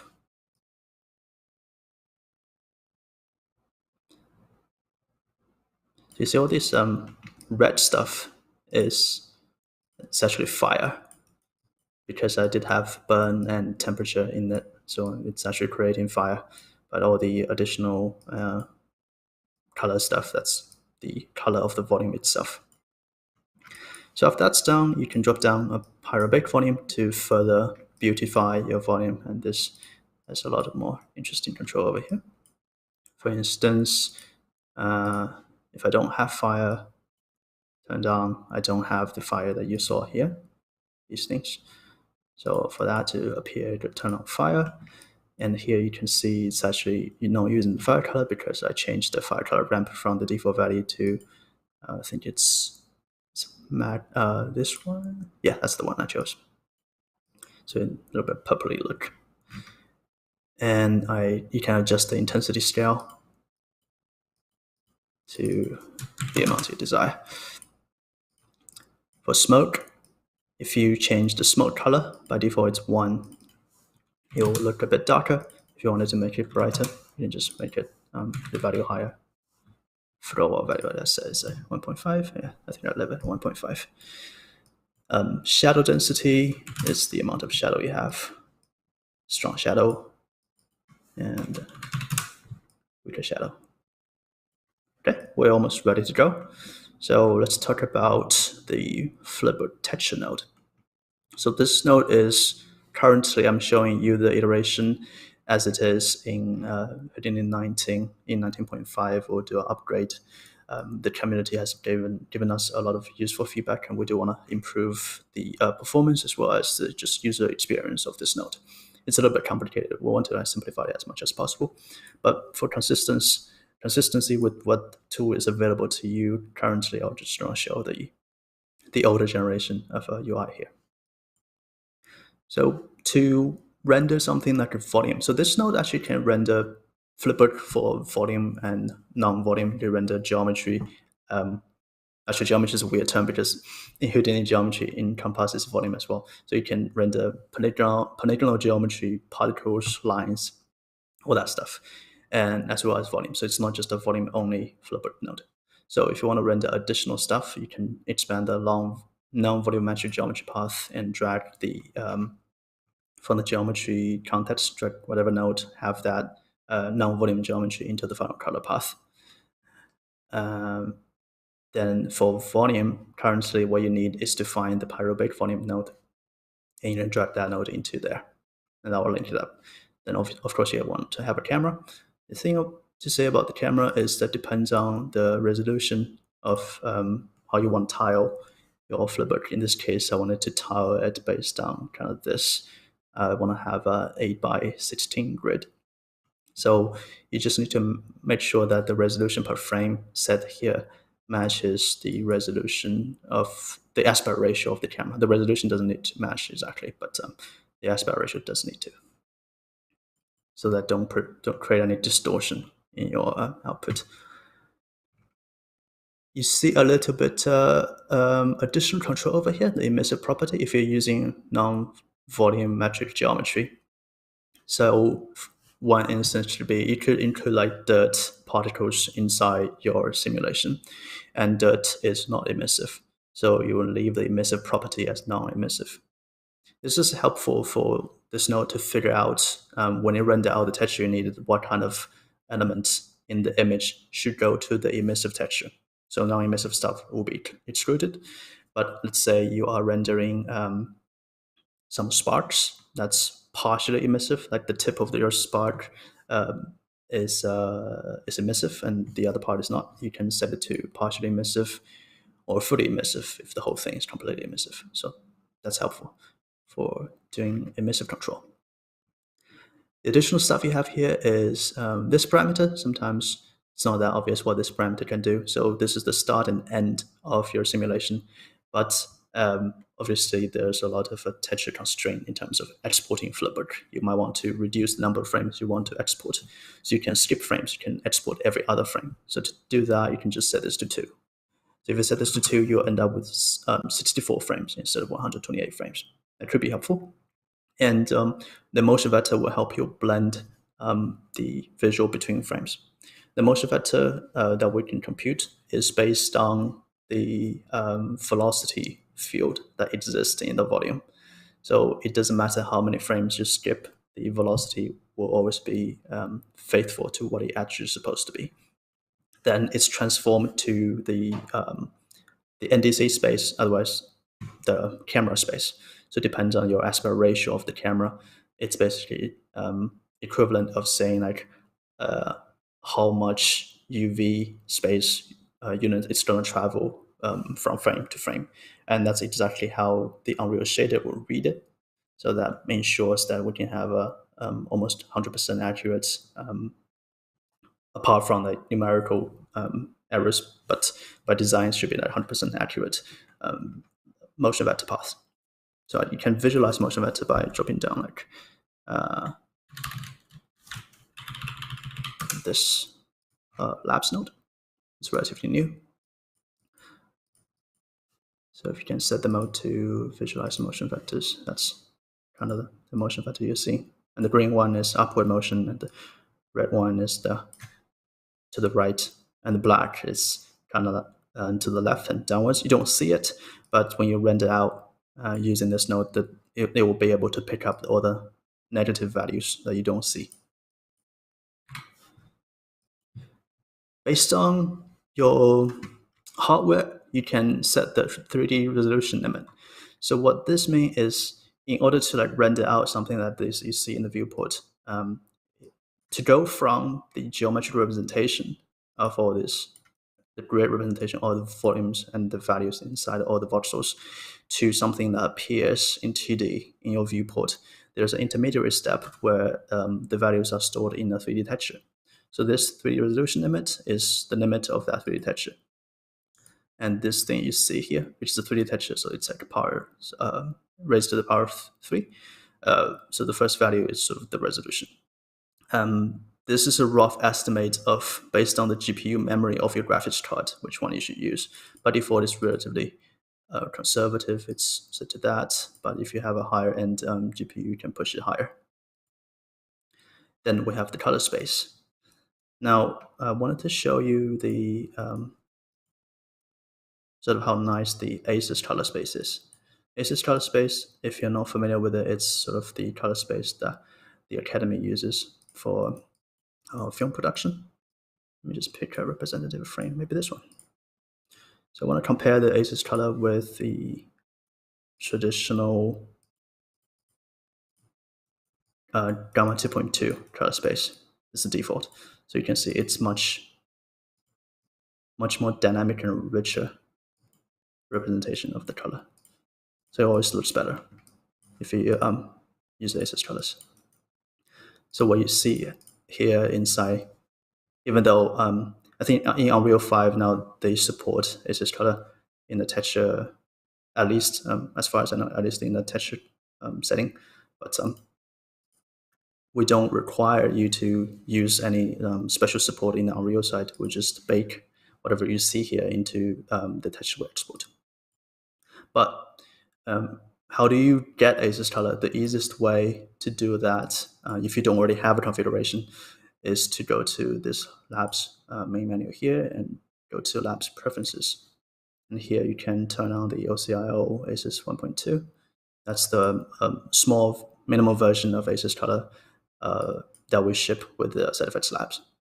So if you have ZFX Labs, you turn this on and you hit apply or accept, and then you restart Houdini, then you will be able to see, if you right click on this little eye icon, turn on color correction, you'll be able to see the ASUS color show up here. In Houdini 19.5, that's upcoming, this might change a bit. We'll produce additional tutorials like explaining how to use that when that comes.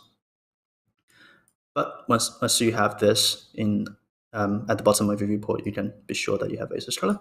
Then you can just leave the color space at the default value. If you don't have it, you can use the original Gamma 2.2 or linear color. These additional ones only use it if you know what they are and you know that you should be using them. But by default, just use ASUS color sRGB. And then you see this advanced tab here. So this advanced tab affects additional controls for rendering. So let's see what's in here. We have a performance, you have a warm-up time. Warm-up time is pretty much pausing each render pass for 3 seconds before the render kicks off. This is so that when you're loading very heavy volume, it gives system a little bit breathing room. Sometimes I've seen you might actually, between renders, sometimes the render pass will look like it has some mistakes, some frames are not rendered properly. This can help with that. Shadow map resolution, this is like super advanced stuff, as in you don't need to touch it. Pretty much most of the case. Anti-aliasing, this is only useful if you have polygonal geometry in your scene and you want to play with the anti-aliasing. For volume, it doesn't do much. If you render particles, the point size or the wire widths, if you're rendering lines, this will have an impact of how thick those points and wires are in your scene. This is the lighting setting that's affecting the lit passes. So that, okay, I think it makes more sense if I explain the render passes that we have here. So if you go here, there's a very important drop-down menu at the top called Render Pass Control. So if you don't expand this, just hit render, it's going to just do the default setting with everything included. But a lot of times you don't need that. You just want to use the passes you care about. So this is all the passes you have. You can click on any of these buttons to render out the individual passes you want. Or if you want to do render all passes, what's going to happen is it's going to render all the passes that's not skipped. So if you don't want to, let's say that I don't want a motion vector and don't want depth, you can just skip. Then it's going to render all these ones. And it's going to print out the last time where it's rendered, so you know when's the last time the result came out. Now, with the brief intro to all the different render passes. So lit passes include the final color, the non-emissive color, and the MDC, which stands for multi-directional contribution map. So these ones uses this lighting setting. So this is pretty much parallel to what you see here. So these toggles, if you look at them, the lighting names is this one. So by default, it's using the highest version. Also by default, the specular is turned off because the OpenGL viewport, when you render polygonal geometry, the specular sometimes looks a bit fake. So you can turn it back on if you want it. The unlit passes are things like normal, motion vector, and depth. They're not really visual passes, they're like data passes. This is for non-volumetric geometry only. So as I mentioned before, the motion vector for volume is computed from the velocity field. But for like particles or additional geometry you have in the scene, it is computed based on the settings that's here. So it's also based on the camera, like where a point is in let's say, if I have a point here in this frame and it moved over here in the next frame, you will be able to compute like how much it traveled relatively to the texture space. So it does all the kind of tracking over here. So for points, typically you will want to have point ID to be able to track the point accurately. But if you don't have it, there's additional options. You can read the tooltip of how to figure that out. So that's the advanced tab. In terms of how to render, there's basically 3 steps. There's render the intermediary images, then you have a compositing step, then you have an export step. So if you click on render over here, it's going to render everything. It's going to do the 3 steps automatically at once. But you might not want to do that if you want to have finer control of how you want to composite your output. You want to change what kind of export setting, how you want to pack your textures, and where they go, that kind of thing. Then you can do it step by step. So if I just want to render the images, you can click on render all passes. That does all the rendering. Once the rendering is done, it's going to create in the destination folder, it's going to create this intermediate folder here, and you see this sort of Houdini native format. It's using the pic.gz format, so it's retaining the highest quality, but also a zipped version. So we'll try to balance the size of the file as well as the quality. Then we're going to use these intermediary file to composite these like final images. So this node will know where those file lives. If you go to the composite tab and you scroll down to the bottom, there's the intermediate images. So these are the paths to where the intermediary files are. So you can overwrite out any of this. So sometimes what you can do is that if you don't want to use our currently what this node does is it render from the viewport. It's faster. But if you want to do expensive render from Karma, either XPU or GPU, XPU or CPU, you can render out a traditional image sequence. Then you could go to the compositing network and import that image sequence and use the Mosaic node to composite that into Flipbook, a grid. Then you can save it out. Once you save that out, whatever you save over here, you can go to the composite tab and change the corresponding passes. So if you want to just get the final color from a high resolution Karma render, you can just replace this file with the one you have instead of the default value. That's how you could use this node with a traditional like offline render approach. Now, once you have all the intermediate images, you can use this preview feature to see what you're getting. So let's see. I'm going to use the explosion example. It looks prettier. So for the explosion, it's actually not in the zip file. You will see that later when we launch 19.5. But I have a single frame of explosion to show you. Not too much of a spoiler, really. I just changed the intermediate directory to the directory that contains my explosion file. Now I can preview over here. Yeah, this is a single frame of it. So this is the final color you can see. You can check out other stuff such as the emissive color. So it's like the emissive components. So they isolate this out so you can adjust the intensity of emission in shader. You also have the non-emissive color. The non-emissive color is useful to create the ambient scattering. So it's sort of the color of the smoke itself. Other useful stuff is, for instance, normal.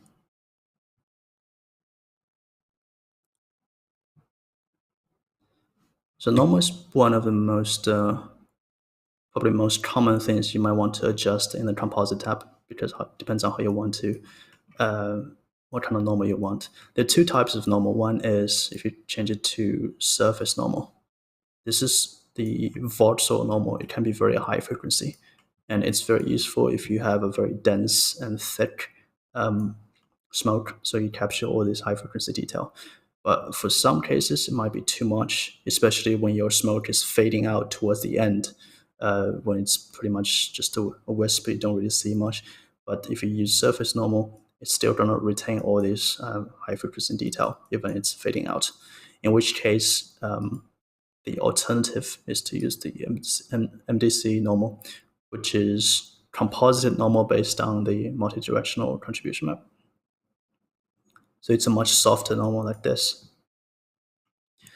Now, the other thing you could do is, depends on your simulation here. And if we jump to this example, you could blend the result of those two together over time.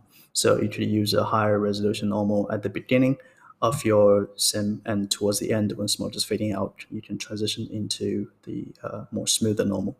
So that's why you have a curve like this. This is representing the start of the footbridge, and this is the end. So if we look at this result, give it a bit of time to compute, because we have architecture here, it's taking a bit of time to compute.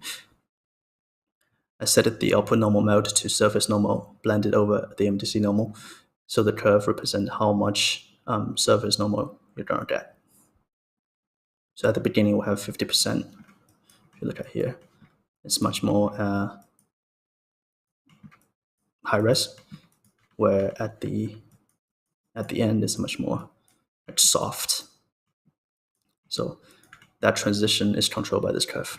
You can adjust it like that. And let's go back to this node and look at the smoke.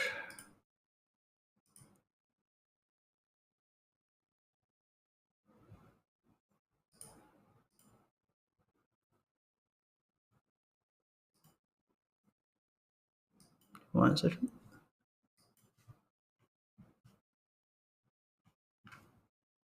I think it's not responsive for a second. Hello.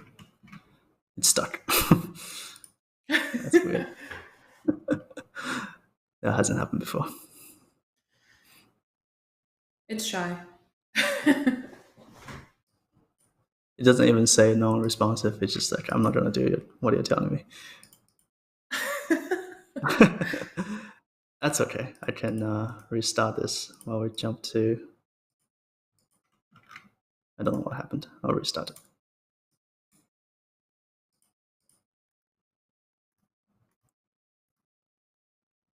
Let's see.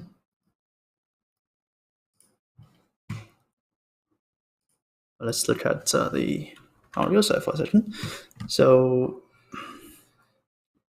as we're talking about normal, right? This is sort of our packed normal texture. This one has both motion vector and normal packed into it. So I can isolate R and G. This is our motion vector textures. And the B and A are the normal. We don't need all three channels of normal. We just need two. Then we're going to derive the third one. So I was talking about the transition between the two types of normal, and you can see it over here too. So that's the normal map. In terms of how, once you import these textures, how you want to set them, we have handy little script here. If you just, once you installed our plugin, you can go to the scripted set actions and set it to the flipboard textures recommended. There's this alternative option, the Cytopads Labs RAGA.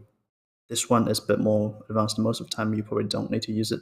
It produces higher quality, but the expense that comes with it, it's sometimes not worth it, especially when you have multiple layers of overdraw and you don't want to duplicate too many layers of additional instruction counts multiplied by overdraw. But it is better quality. We'll talk about that in a different video. All right, this one is back. So The additional stuff you can see over on the composite tab is you can change the export resolution. So when you render here, you have a render resolution. But when you export, this export resolution is referring to the whole texture, so like the size of this texture, or like these ones, how big it is. So for some of the passes, such as the MDC pass, it doesn't need to be super high res. So by default, it's set to half the resolution. The only thing you need to watch out for is this resolution affects when you try to pack the texture. So if you want to pack, say, the emissive texture with the depth texture into the single texture, obviously they should match resolution, otherwise it can't be packed. So if you run into error sometimes when you try to export the texture, it could be because the resolution of some of the passes you try to pack together doesn't have the same res.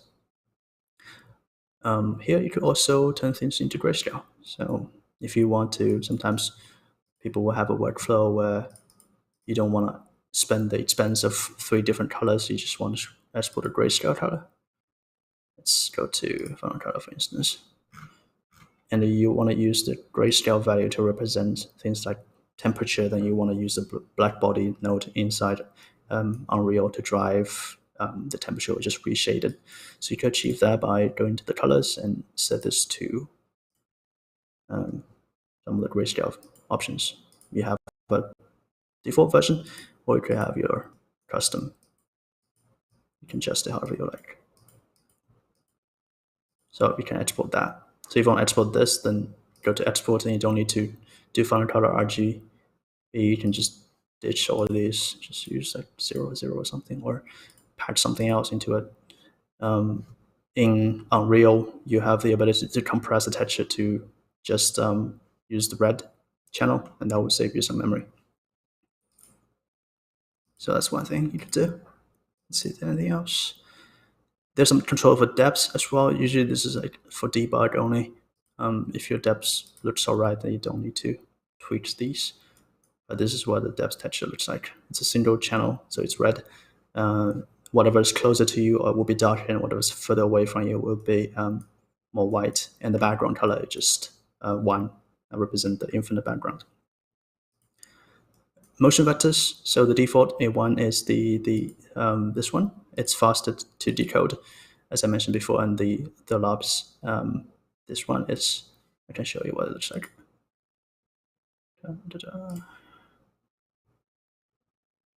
It looks quite different, and we decode it differently too.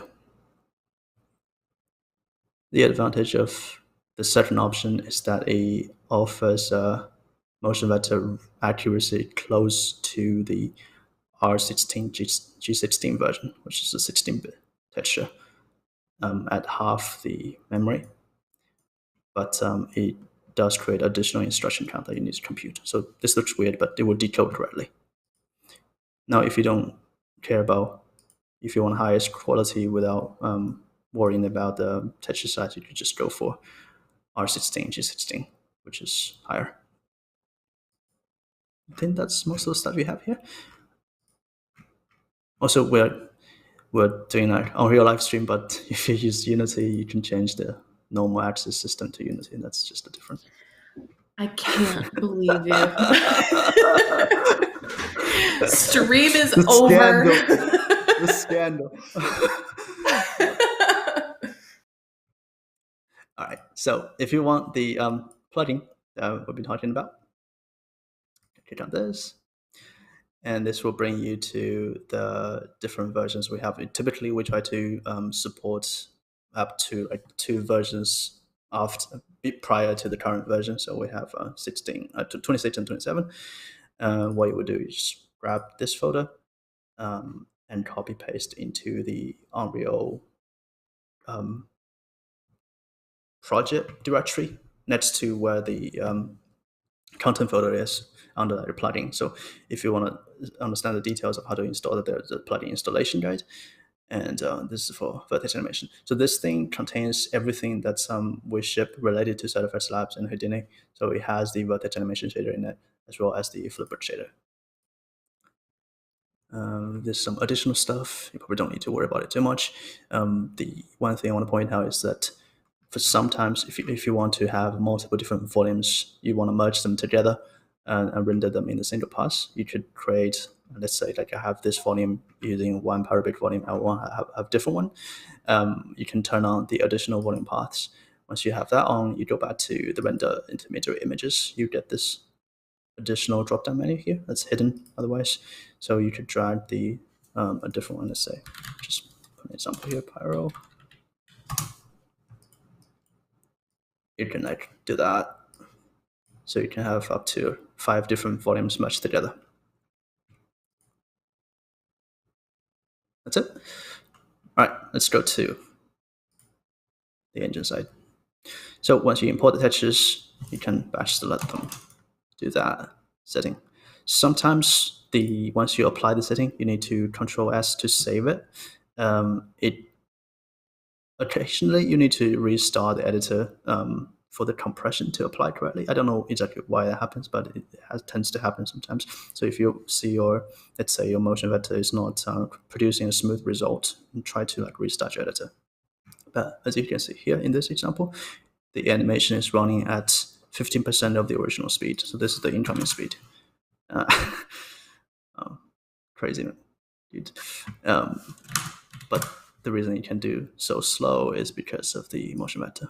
If you don't have motion vector, it's quite stuttery. You turn it on. The other motion vectors, it's additional level of smoothness. You can have it on off if you see any noticeable changes. This one, the motion vector scale, is easily computable if you're using this the default version of motion vector encoding. So what happens is you check what your Houdini's FPS is. So this is like 30 frames.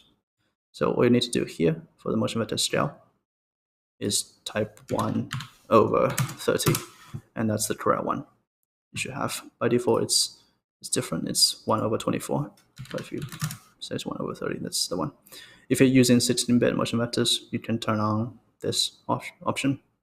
If you're using the second one, you would turn on this one. They all have a description of when you should turn this on. Okay. One thing I want to show here is some of the color you see here is coming from the base color. So if I have a directional light, it's pointing to my card here. If I turn this on, turn this off, you can see what remains here is the emissive components. So the emissive texture that we rendered out, you can see it looks like this. It's just the fire, the purple fire. So you have a separate control for that. Here, the emissive scatter intensity, start and end. So what happens is that the start and end means the start of the flipper to the end, you can have a gradient of intensity, or you can set them to be the same. I think Ben already covered some part of how to get this material to begin with, but let me just quickly go through it in case you missed that part. If you have the Cyberverse Labs plugin here, you can go to the plugin part and go to Materials, Templates. So this is the template for the Pyro shader. So you would, I would not recommend you use this directly because you're going to override it. So you can duplicate this and drag your duplicated version into your working directory. So my master material here is a duplicate of the template. Then you can go inside and do whatever modification you want, and it won't affect other things. Then create a material instance out of it. Okay, I think this is the example, mainly to show the motion vector. The other example I want to show is about lighting. I'll go over there. So I have this little single frame here, because I'm just going to show about lighting, so I didn't really do an animation, just a single frame is enough to show you how the lighting is interactive to basically the directional light in the world. So I have this card parented to my camera, so basically it's always going to face my camera, and then I'm going to rotate my camera around. It takes into account the direction of my sunlight. and the light might smoke accordingly. As you can see, you can pan in different directions. It will adjust, even it has a backlit feature as well. So to do that, most of the control is two-part. One is in the MDC here. You have 3 different options to set the lighting direction. The other part is down here at the scatter. So let's talk about the MDC part first. So currently the version, the one of the 3 options I'm using to set the light direction is to use the directional light rotation value. So that's very easy and intuitive to use, because all you need is to find out what is my sunlight rotation value. So these 3 numbers, you can copy this number and just put it over here. Now that looks a bit hard-coded. If you want to have a dynamic environment, what you could do is drive your flipbook with a blueprint. Then in your blueprint, you have the full functionality to sample the particular directional light you're interested in and read its rotation value and set the material instance value based on that. So you can have this be driven completely dynamically as well. So that's one way. The other way, I think Ben used a lot in some of his example, is using the wall position of the light. So to do that, you can turn off use the directional light rotation. Then you will see this light wall position shows up. So here you will type in the wall position in terms of XYZ, and the wall position is in centimeters. So typically this means that 50 meters above the original point. This is if you know where your light sources is. So if you have like a point light or something, you can set it like this. The additional benefit of setting using wall position is that you can have multiple different instances of fire or explosion or something, and they all reference a single like dominant light source, and they can all share the same value, and it will compute the direction automatically. There is a third option which could be used for debug, or depends on what kind of need you have. Maybe you have a very cinematic shot and you care about just from the lighting from the camera's perspective. What you can do then is to use tangent space light direction. So tangent space light direction is pretty much, you see this gizmo here, this handle, that indicate the positive direction of what this tangent space light direction means. So essentially, red means the light is coming from the right. A positive green value means the light is coming from below, and blue value, a positive blue value means lighting is coming from the front. So, like this is backlit, this is front lit. I should do lighting from the right, or sorry, from the left, or from the right. This is currently below. I can do that. This is below and that's above. So you could do that way too. Then we can go back to our world based. So MDC can do a lot of heavy lifting in terms of the dynamic nature of the lighting, because if you don't have it, you still have the normal map, but the normal map doesn't handle backlighting. So let me just turn this off for a second. So here in the directional scatter, that's related to the MDC maps.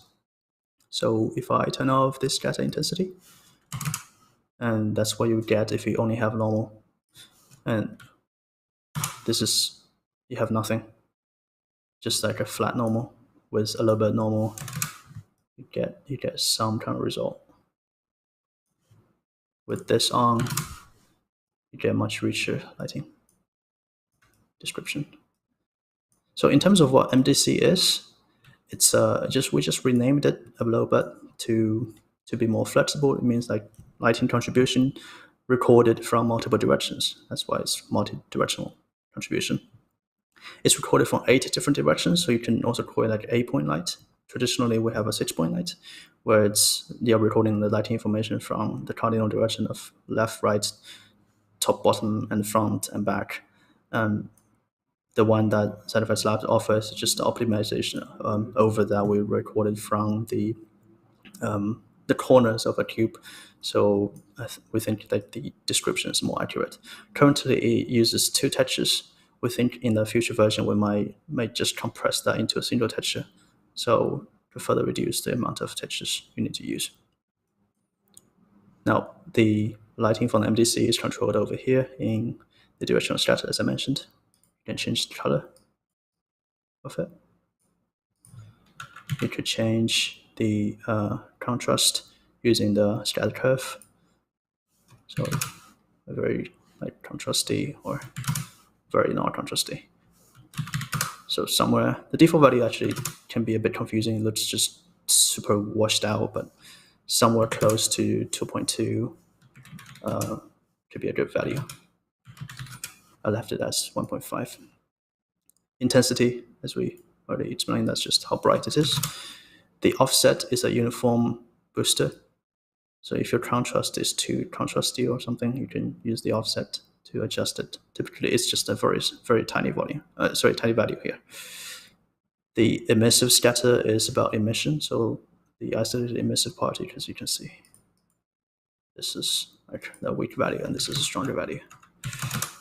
And the curve changes sort of contrast. Now, we also have the ambient scatter. So what ambient scatter does, it takes into consideration that your volume is inside the world, and the sky color will kind of affect it, especially if you are facing away from the dominant light source. So this should be slightly tinted blue, if you have a blue sky, that is. So if I turn this off, you'll see it's just completely black. But if I have a little bit of ambient scatter, now it looks like the volume is much more in the world. That's one of the main things when you want to work with flipped representation of volume, is you want the volume to look like it's part of the world, not lit completely differently. That often just make it immediately look like it doesn't exist in the same world. Obviously, a lot of you, I imagine, I'm not looking at the chat right now, but you might be wondering how does this compare against the true volumetric representation of volume, especially the new Unreal's fluid plotting, as well as the Nano VDB. So currently, as where we stand now, of course, if you're going to do additional simulation in real time, it's going to be a bit more expensive than using baked out result, because baked out result cut off all the simulation you have to do. So it depends on if you want it to be dynamic or just wanted to have something. You can choose between that. The other part is Flipbook versus the Nano VDB. The Nano VDB is much better representation compared to previously what we have in terms of 3D representation. But at the same time, it's still going to be a bit more expensive than just a single plane. So one day we'll have more powerful computers and we'll have more optimized representation. So I think this workflow will, at some point, it will go out of date, but currently it's still kind of relevant. I think, yeah, that's what I prepared. Let's see if we have questions or time for questions. Yeah, we definitely have a couple of questions that I can toss to both of you. Probably for most of these, they're a little general. So instead of me pointing them at either of you in particular, I'll just throw them out there, and whoever wants to take it can take it. Or Sure. you can say no. Yeah. So first and foremost, there's a couple of questions in here from beginners of Houdini who have a couple kind of get up and start questions for the both of you. And the first one that I thought would actually be kind of an interesting place to start is for somebody who is completely new to VFX in general and Houdini, is there anything in particular besides a tutorial, because there are lots of them available, of course, what would you say would be the best VFX to start as their very first one ever for just trying to kind of tip their toes in the water? Do you want to take that one, Ben? maybe we could both answer it. I feel like we both have some insight, but for me personally, like you're going to have more passion and motivation to work on something that you think is cool or that you enjoy. If you don't like Vex, then maybe not the best place to start if it doesn't interest you. But if you're really interested in fire or explosions, maybe start with that and just try to get something basic going. Find something you like, and that'll give you the passion to push through on it and make it better than it would be if you have no interest in it. So whatever you're interested in, I would try to find the fundamental building blocks of that and start there. Yeah, I completely agree with Ben. I started doing my Houdini effects in the realm of destruction and some explosion stuff. It's sick. It's cool. A good place to start could be following tutorials, especially comprehensive tutorials that covers every step. And we try to produce some tutorials like that. Ben has already done 2. I think he has more to come. Depends how much time he still has with us.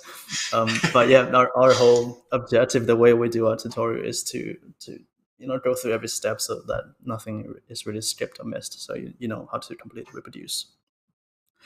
Find that kind of tutorials, do it that way, then it will help you to build that confidence of now I know how to do an effect like this. I can produce a good result. Then you can tweak and adjust based on what you learned, and then you eventually evolve into your own skill and your own interpretation of how you want to do things. Absolutely. I think those are both great answers. Better than my answer, which would probably have been something like make a dust cloud or just a poof of dust. But I feel like starting with something that you're passionate about is a vastly superior answer.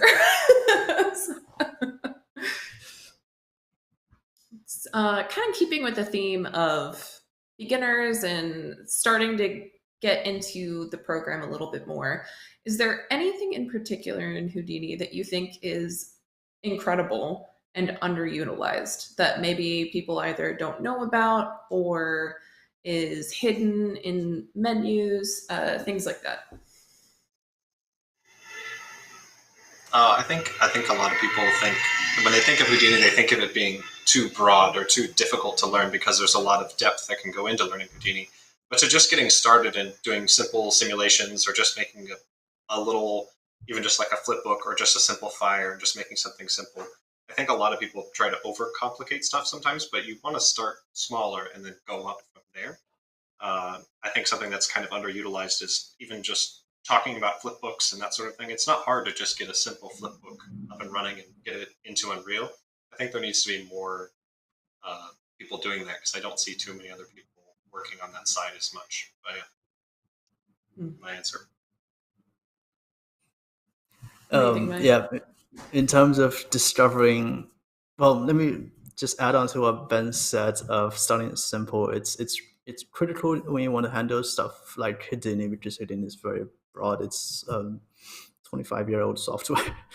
It has lots of things in it, but you want to start with the focused, the most interesting part of Houdini, dive into that. Then once you have some comfort level with the software, you understand the UI, how everything works, you understand the basic, whether you want to use visual scripting or using Vex, get that, then you can start to expand. In terms of what kind of hidden feature there might be, you can check out our YouTube page. We keep posting like great videos of how people are using it, and that's one way to discover what kind of thing you might have missed. The other thing you could do is follow our Side Effects Labs Twitter account and Houdini Side Effects Twitter account, will also post stuff. Then there's the most basic one, just the tab menu. So you can go to the tab menu and type the things you want. Sometimes I use that a lot to find out the nodes I don't know existed, just because I'm typing the keyword. I treat it as a search engine. I love that. I want to find cool clouds. See what comes up. I love that. Yeah, and I think it's also a merit to the program itself that it has been around for a long time, and it is ever changing, ever expanding, and there is such a plethora of things that are possible from it that I feel like it would be almost impossible to narrow down just one thing in particular that's Yeah. underutilized. So I'm sure you probably feel that way about a few features. Yeah, one overall nice thing about Houdini is that every individual pipeline, let's say pyro destruction or animation, they are integrated. You can have one part of workflow affect each other using data very easily. So they're not isolated part of pipelines. That's the one of the key benefits of using Houdini is that everything lives in this one platform, and you can write out data in very customized ways. Mm, absolutely. Yeah. The customability. Did I say that word right? I think I Yeah. forgot English for a second there. It's unending, like you were saying. So I'm always excited to see what kind of stuff people can come up with because it's always surprising. Yep. So I know we talked a little bit every once in a while about performance of memory budget and things like that. When it comes to, again, I think this will probably be the last beginner question here, but do you have any recommendations for maybe minimum requirements of what you think would be good for some type of machine to start really digging into Houdini and trying to get the best that they can from it? It's hard to That's one say of the mine. minimum. Go Yeah, ahead. it's if you're not doing pyro, if you're not doing water simulation, most machine will be fine. It's those kind of volumetric data. It can take out quite a lot of graphics memory if you want to render it, and also like your RAM if you want a high resolution. But if you don't have the high-end software, doesn't mean you can't use the software. You just stick with slightly lower resolution. For anything geometry related, it's actually Houdini's bread and butter for game development. It's not even in those areas. Effects is just part of it. There's a lot of geometry, procedural generation, that kind of stuff. They are pretty cheap and pretty fast. It don't require very powerful hardware to run. Absolutely. And I always think it's kind of best to just start and kind of see what the breaking point is. For most things. Get a fire extinguisher beside that. Yeah. I guess I should make a disclaimer now that we could not be held liable for what may happen. Yeah. We could like tag our whole presentation with "Do not try this at home." Make fake fires, not real ones, please, and thank you. There is a question here that was for specifically your first demo, Mai, where they were wondering if you wanted to make a ghostly outline inside the colorful fog. Would you need to add another version of the OBJ inside the colorful fog? And how expensive computationally would that be? Kind of along that line. A ghosted version, as in the ghost of the character itself. Do you know if that's what they're asking? Yeah, I think kind of almost like an extra outline inside of the fog itself. I think there could be multiple different ways to do it. You could bake that into the flipboard itself, or you could use actual the skeletal mesh if you have it, and change the shading model on the skeletal mesh and just put that next to the flipboard. That might work. As I mentioned before, using the flipboard node in Houdini, you can combine volume geometry and non-volume geometry. If they look alright in the viewport, you will get whatever you see in the viewport. But they obviously are shading ability. It's not quite as powerful as using the full power of Unreal Material Network. So the expense is Absolutely. not the main concern. It will probably just be figure out how to do it. It's not going to be that expensive. Right. It's So not not a matter of if it can happen and more how do you make it happen. Yeah. But I think those are arguably the best places to be creatively, is just how would this even work?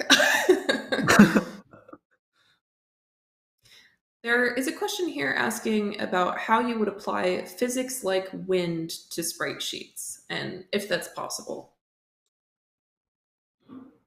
So I guess I'll talk about it. But if you can fake it similar to how I created collision in my fire. You would add additional wind, and you're basically putting that wind into the sprite sheet. The sprite sheet is just playing on a plane. So if you wanted smoke or fire that's going to interact with like the player or stuff that's going on in the Unreal scene, then you'd probably want to use the Unreal Niagara Fluids plugin because that smoke or fire will be able to react.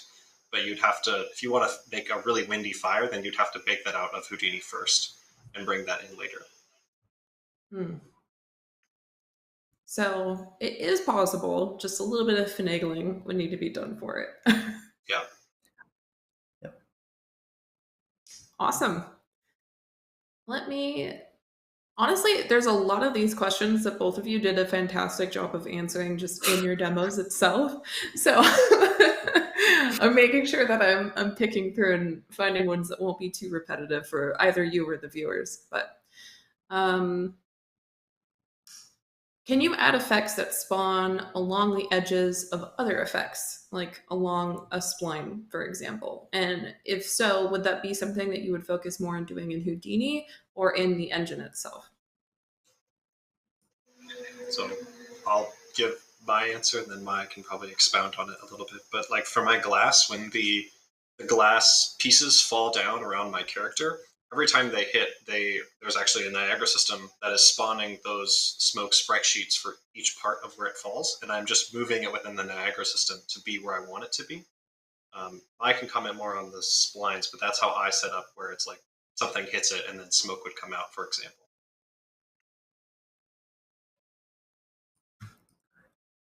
I don't have too much to add. I think if you're working in Houdini, everything can be tied together, but you have to use some tech art magic to figure out exactly how you want to represent that visual in Unreal. Do you want to use particle system? Do you want to use cards?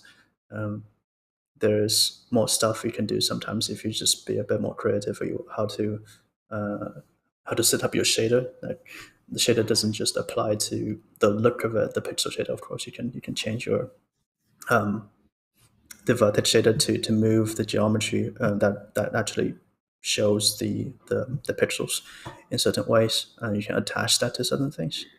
I think, not to disclose too much, but I think previously I've done a project where you can fake something like lightning using like a static mesh if you just add noise in your vertex shader to create that lightning effect. So that's not a particle system, that's just a piece of static mesh, and you can do effects on that too. Then if you have additional elements that can be driven with the same logic, then you can tie them together too. For instance, let's say you use world space to drive stuff, because world space is constant. So whatever different effects you're using both get the data from the same place, then they will be tied together. That's just a very broad and rough example, but that's the idea. Absolutely. Well, I think I'll stop throwing hypothetical creations at both of you, because otherwise we could be here until the end of days. But I think it's incredible, first of all, that you could think of solutions to these kind of just off the top of the hat. So incredible work there. But yeah, I will try not to throw too many more at you, because I am already myself thinking of so many other ones that I want to ask. Oh, well, how could you do this? And then, oh, well, I guess could you add this and that? And I will spare you from that in particular. But the final question that I want to toss your way, and again, I think this would be a good one to have answers from each of you individually, would be, what has been your favorite effect that you have ever created?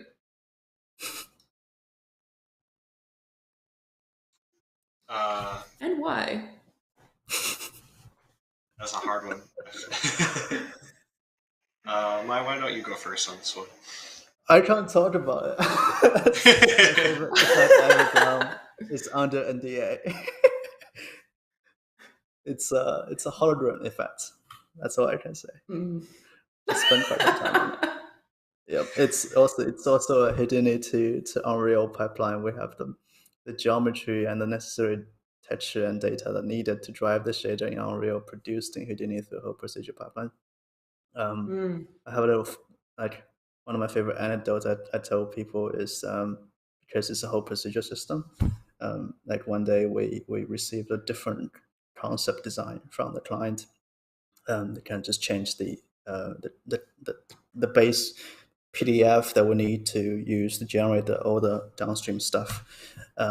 Then we were able to produce the final result in Unreal the very next day, and so that really shows off the powers of a procedure system. All the stuff, because the initial system took quite a while to build.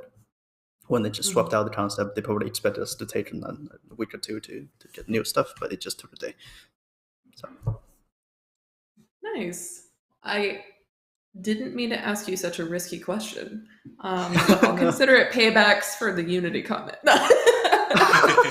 No, it's not your fault. It's And then how about you, Ben?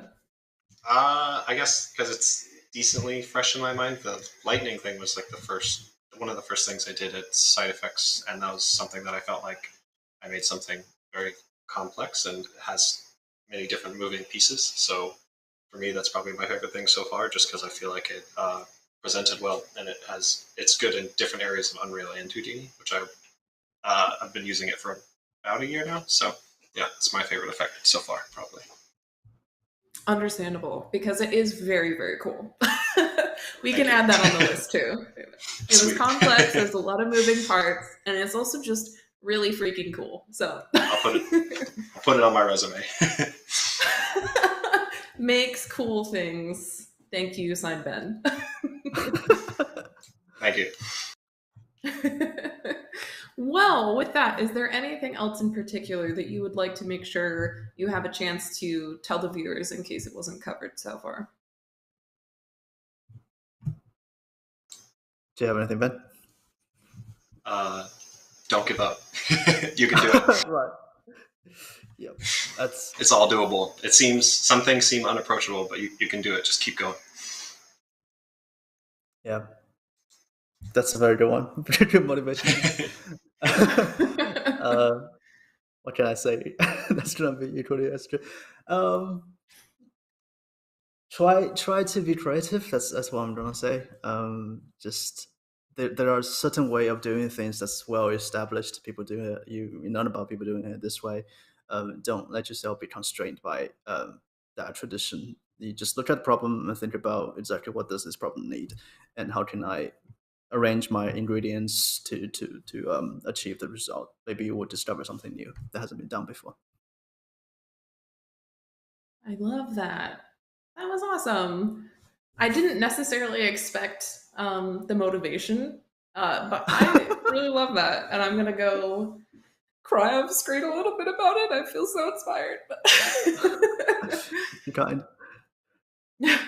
The work that both of you showed today was absolutely incredible. And there was such diversity in all of just those demos itself. So I cannot thank you enough for taking the time to come on the show today and talk about your work, talk about the workflow of it, actually giving examples and, you know, showing us the incredible things that are capable of being created. And then of course, giving those kinds of words. Don't give up. You heard it here first. Okay. But truthfully and seriously, I cannot thank both of you enough for coming on today and showing us all of this information. It is mind-blowing. So thank you, thank you, thank you. I cannot thank you enough for taking the time to do this. Thank you very much to Tina thank you. And Dan. Thank you, Dan. The man behind the curtain. Yeah. But yeah, so once again, thank you so much for taking the time to speak with us and our community. And thank you everyone for coming and watching our stream. We post all of our streams in video format that can be viewed on demand on our YouTube and Twitch channel, Unreal Engine. Don't forget to keep up with us at Unreal Engine on all social media as well. And come say hi in our forums where you can get the latest news and also find all of the links associated with today's stream. So that also, of course, includes finding the tutorials that were mentioned here today, as well as where you can go find that awesome ArtStation link to that environment that Ben was using, which is stunning. So make sure you go get all those links, drop some love for these two and the incredible work that they brought. And with that, we'll call it there for today. Thank you so much. And I will see all of you next week, where we'll actually be discussing Project Titan from SideFX as well. So don't miss out on that. Thank you all so much. Bye. Thanks everyone for coming. Bye. Yep. Thank you. Bye.